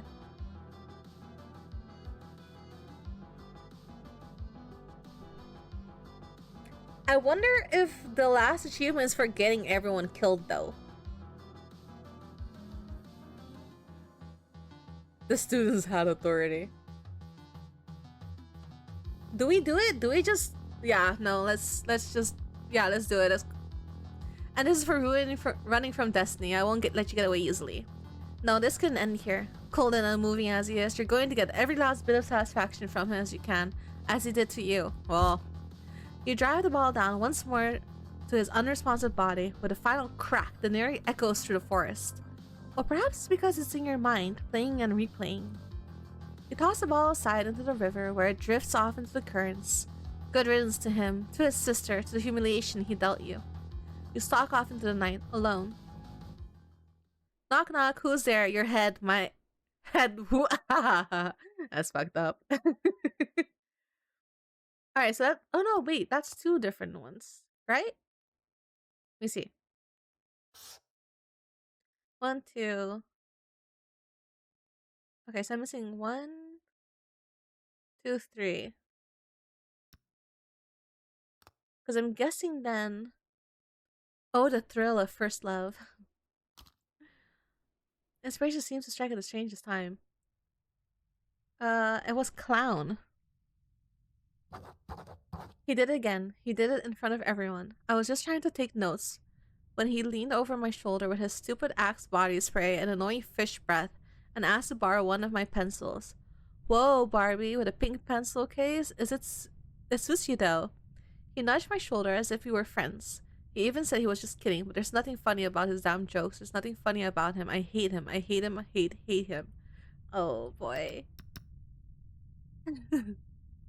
Your hand's still shake, but this is getting easier and easier. Okay, so I think the rest is probably the same. Yeah, the rest is gonna be the same. Okay. No. Oh, go back. This is so funny. That's it? That's it. Of course, that's it. For all her whining and complaining, did she ever think about how she kept perpetuating the damn cycle? Why did that have to negate all the cruelty she inflicted on you? She couldn't have possibly expected this little line to make you feel bad for her when you were just as much of a victim. Her mouth opens before she can start nagging at you again. You quickly interject. Oh, boo-hoo-hoo. People are terrible to you. Newsflash, people are terrible all the time. Just because you're having a miserable time doesn't give you the right to take it out on someone else. Oh! Where's the self-awareness? Or what? You think you're somehow the exception? Where's the self-awareness? Oh, right, but you are. Give it a rest already and stop bitching. Bitching! Aisha's voice rises as she's looking at you with sheer condescension. I take the time to answer your question. That's all you have to say? Okay, so this is this. Oh, God. Okay. Oh.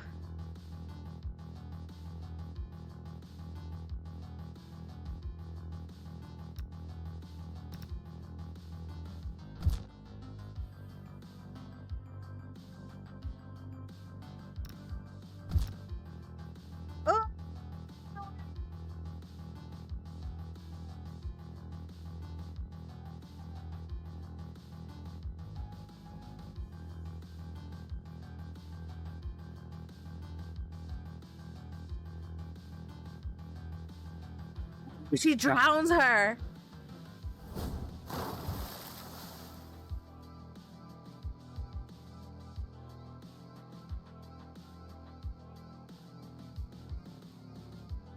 Curious. Okay. I think I was supposed to do much better. Alright. So I've got two things to write. Let's go with curious. I think Aisha's giving me a migraine at this point. She's always talking so loudly during class, chewing her gums, spraying her Britney Spears perfume, and her jewelry keeps flashing me in the eye.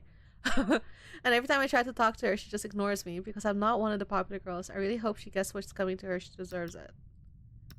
Okay. Okay, so this... Why would you ever hesitate? Why did it ever occur to you to be cautious? It's all too easy to stand in your cabin and imagine this look on her stupid face when you send her to the same place that all her other friends already are. And when she gets to hell, it'll be your name on her face. I'm coming for you. Okay. Jazzy isn't with you. It's a statement. One that makes you bristle. Obviously, he is scared more about where Jazzy is than the fact that you're right here. I'm not her dam keeper. She went off to find Cameron. You're right. He puffs out his cigarette a bit, blowing rings of smoke out towards the lake. He stuffs the cigarette out on the sole of his shoe, tucking the remainder of it back in one of his pockets. God, just throw it away.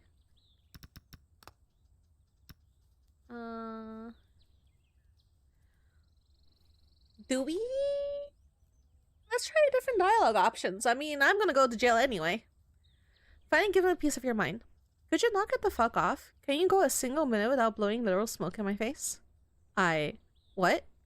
That's all you ever do. Blow your stupid fucking smoke at me and everything around you. Could you just stop? He doesn't say anything else, but he looks down at the vape in his hand with something more than just general contemplation. You look around, taking in the moonlit greenery. Something gleams just off the edge of the path. Okay, this is all the same. I don't wanna do this, but we're gonna grab the axe. It doesn't matter what he says now. The ball is rolling, tumbling even, down the damn hill with no way to stop. Your hand closes around the handle and it becomes loose from the stump, easily. And that idiot is approaching you. He's coming closer. You wait until he's right behind you, until you feel his breath on the back of your neck, and then you turn and you swing. The axe connects with his knee. Oh shit. This is all the same. Okay. This is gonna be the same. Makes you grin. The match is struck, the fire is going filming sand over him. He doesn't beg you not to, surprisingly. He just closes his eyes and turns his head when the flames begin licking over his clothes. You hear him crying out as you stalk back into the darkness. May God have more mercy than you ever did. This was more oral? Okay. So this should all be...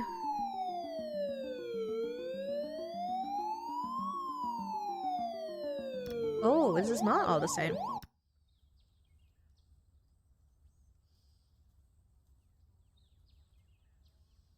Huh, this is not all the same. Okay, see. Let's see. A small laugh bubbles at her lips as the lights grow stronger and stronger. Her revenge is almost ended. Almost. There's one final loose end she needs to tie, and she knows just how to tie it. As the sirens grow closer, she breaks into a wide-eyed panic stare, running right towards them.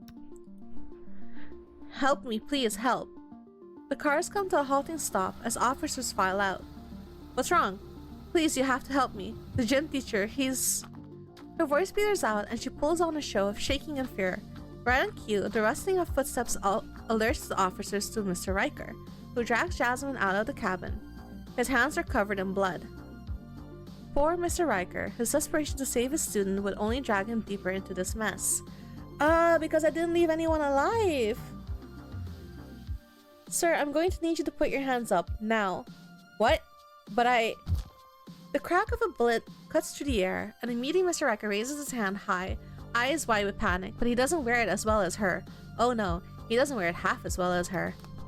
That's fucked. She's perfect. The perfect killer, the perfect alibi. When they test Mr. Riker, they will find nothing but pot in his system. Oh, right. And who would they believe, the drug addict teacher or the poor hapless girl caught up in her violence? Oh, it takes everything for her not to smile. She's done it, and she's gone away with it.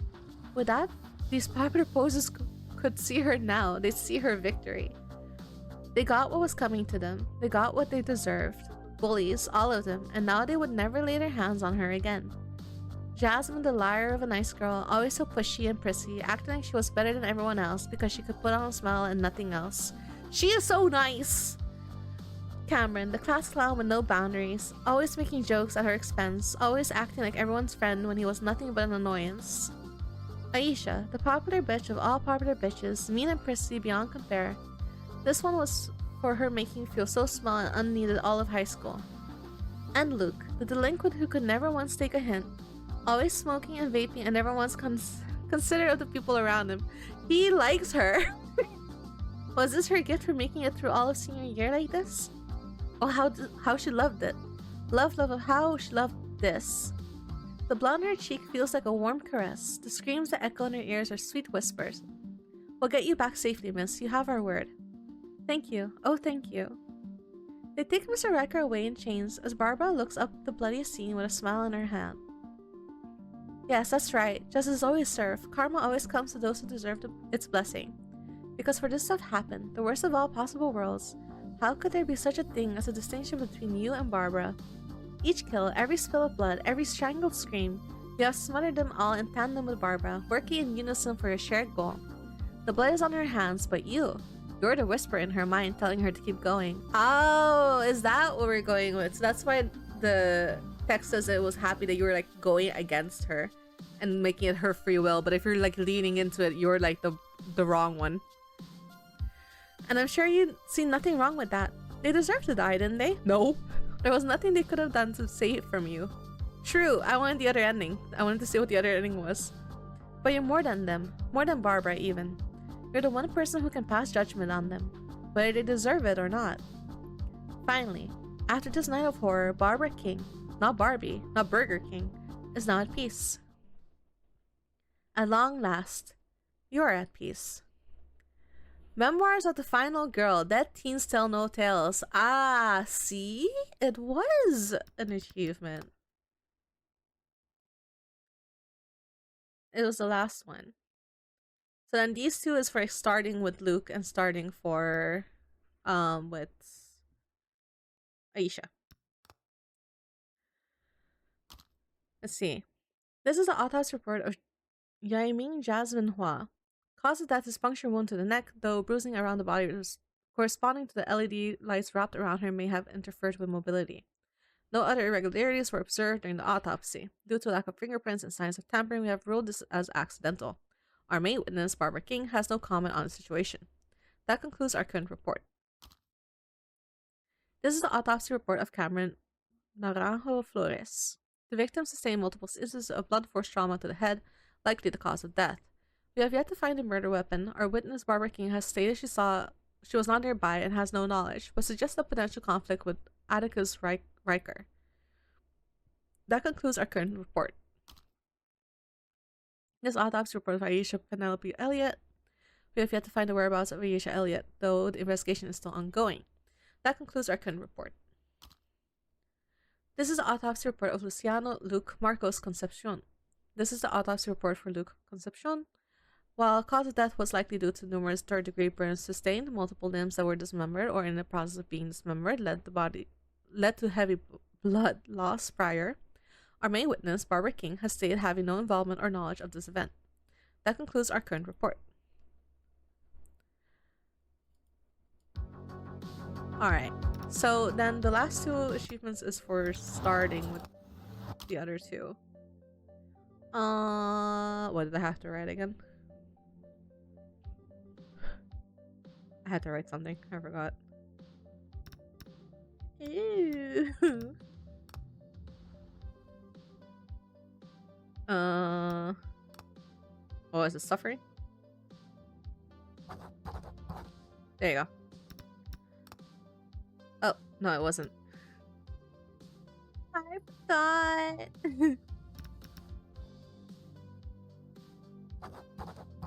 Oh, it's now just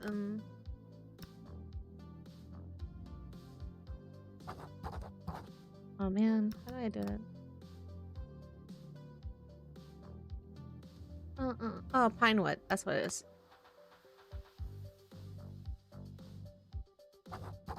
There you go.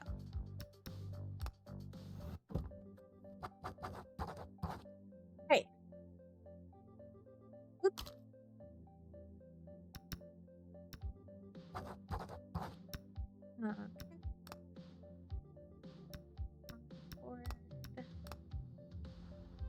Okay. Their arms are curled around each other as they go. Her arms down his lower back, his arms around her shoulder, and you can hear them both laughing as they go. I want that. The one time she was actually honest. The talk comes quietly, makes your chest ache until the pain is replaced with bitterness. You snap your attention away, turning your head in the other direction, and catch Luke sharply glancing away the moment you're facing him. One hand is fidgeting with the crossband around his neck, the silver shining in the dim light. He stays quiet, then, before digging around in his pocket, pull out his vape pen. Your frown grows when he takes a pull from it, blowing out a cloud of strawberry-scented smoke. Figures. He won't say a word to me. He knows I hate smoking and vaping and all that shit, and he chooses now to do it. It's only worse that it's strawberry-scented. He loves strawberries, but not now when they're wrapped in nicotine and spit. Though really, what did you expect? It's not like any of these people have any care about what you think. You ready? He looks back to you, gaze probing, and you'd wish he'd just say what he was thinking instead of looking at you like you're nothing but trash. He likes her. Yeah. The sight of everyone luggage greets you when Luke swings open the hatch of the van. He doesn't move for a minute before he begins rummaging around through the piles. You watch him shove aside Aisha's 4 bags, then heave Cameron's suitcase to the side until he finds your dingy duffel bag. Luke pauses, glances at you from the corner of his eye, then slings the bag over one shoulder before roughly grabbing up 3 more bags. He seems to struggle for a minute as he maneuvers the bags in his arms. Help him out before he drops your bag. You move forward to help him out, hooking your arm under a few of the bags already falling out of his arm. Why are you trying to take so many at once? You'll end up dropping everything. You can't stop the slight snap to your tone as you heft up one of Aisha's heavy bags. The loss of the weight seems to lightly knock him off balance. He stumbles into you, eyes wide for a fraction of a second until he straightens himself up again. Sorry, my bad. Luke holds the bags with a death grip, taking a large step back and turning his back to you. Embarrassment makes your face heat up at how he obviously avoids your touch and recoils from you. Not what is happening. Were you really that disgusting that he couldn't even stand to touch you? Wrong. Here. Oh.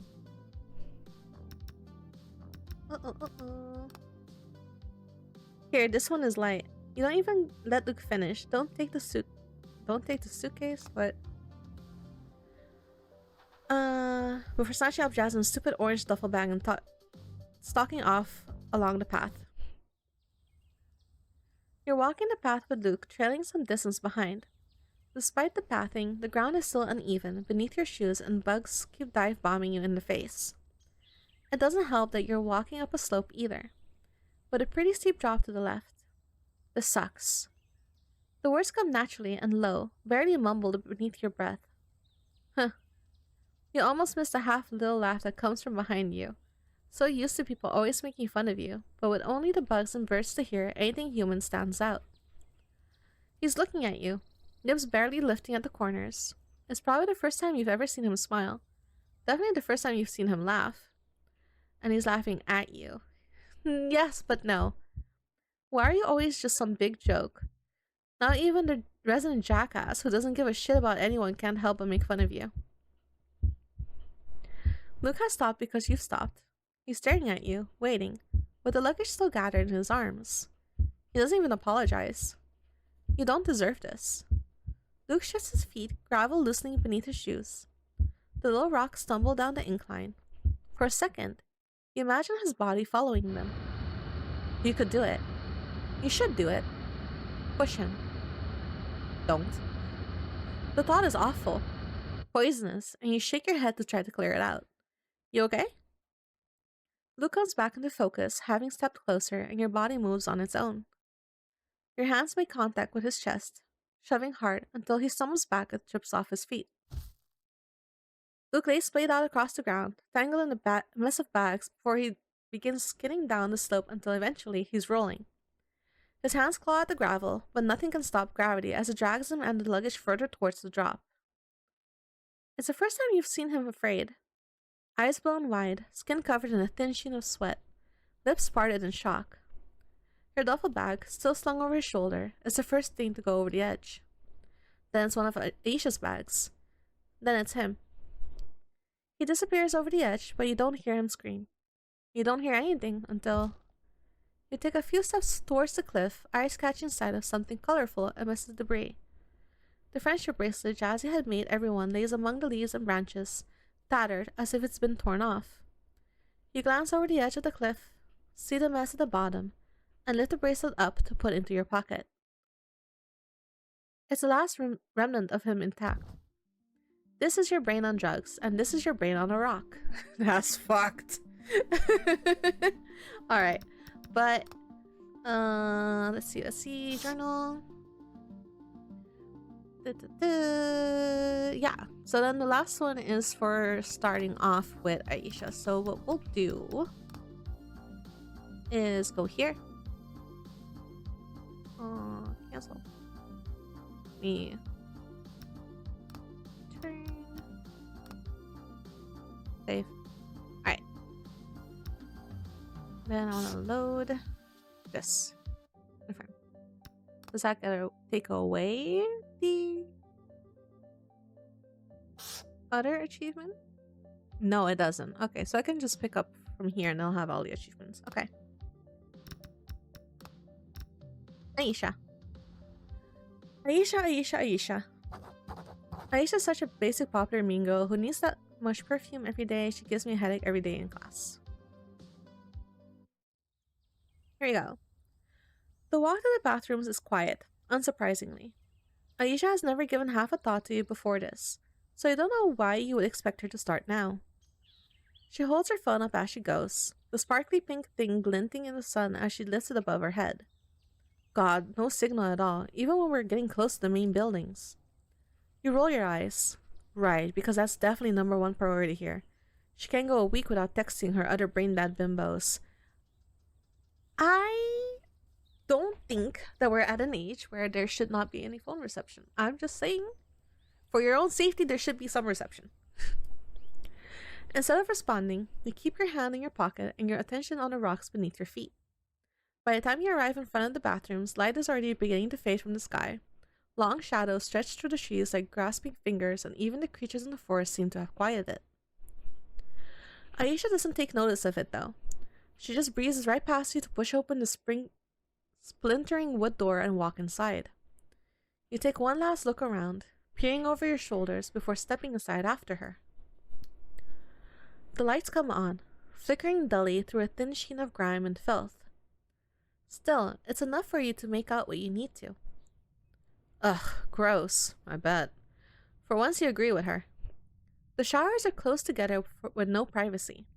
The floor has some murky brown coating over the tiles, and there's a distinct skittering coming from inside the walls. Yeah, gross indeed. Let's just get this over with. It's all you can say since complaining won't get it done any faster. Besides, you're sure Aisha will complain enough for both of you.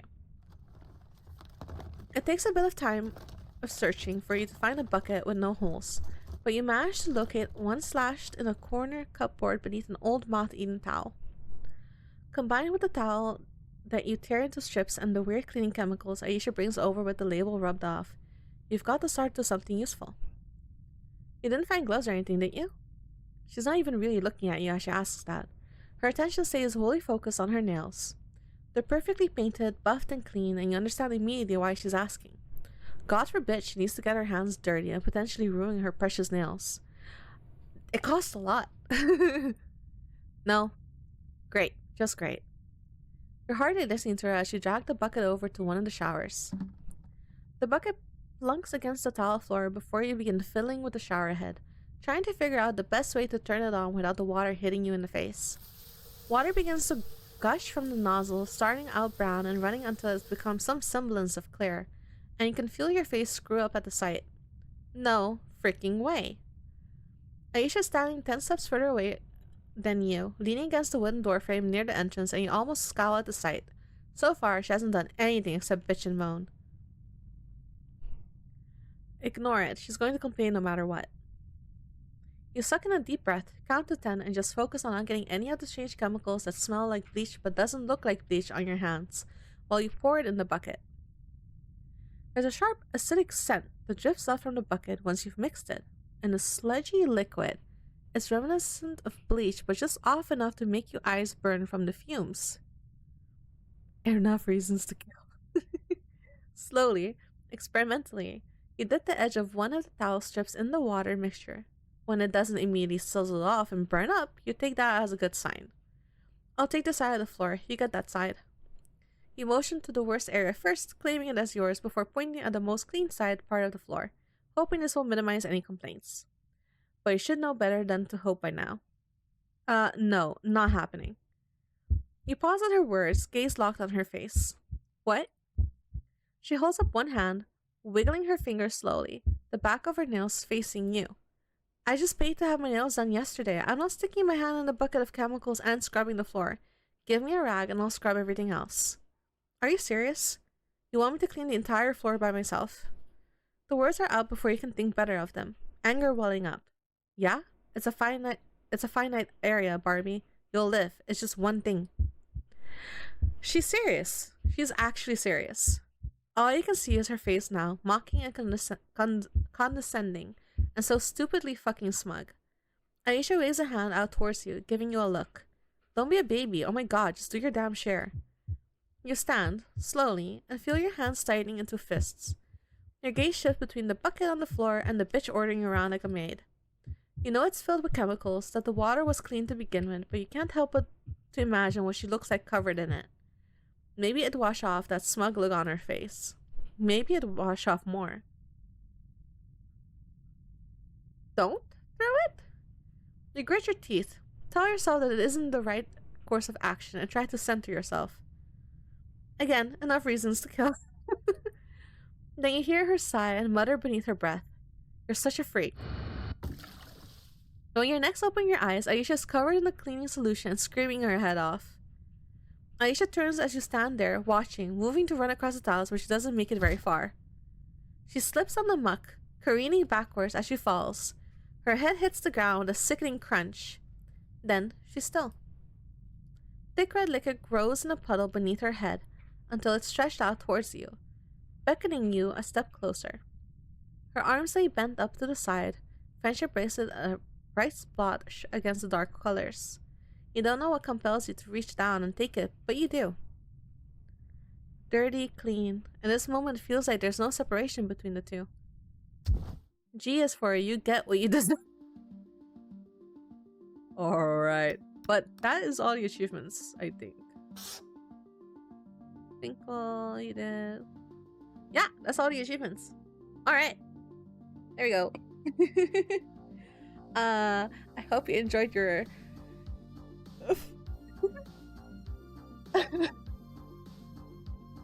hope you enjoyed your Femcel simulation. Amazing. Oh no. Okay. I mean, I'm happy I got to play through the whole thing because I had tried to play it before, but it had like an issue with some of the endings and I couldn't play the whole thing. But that was Y2K. It's on itch.io. It's free. Support the developers.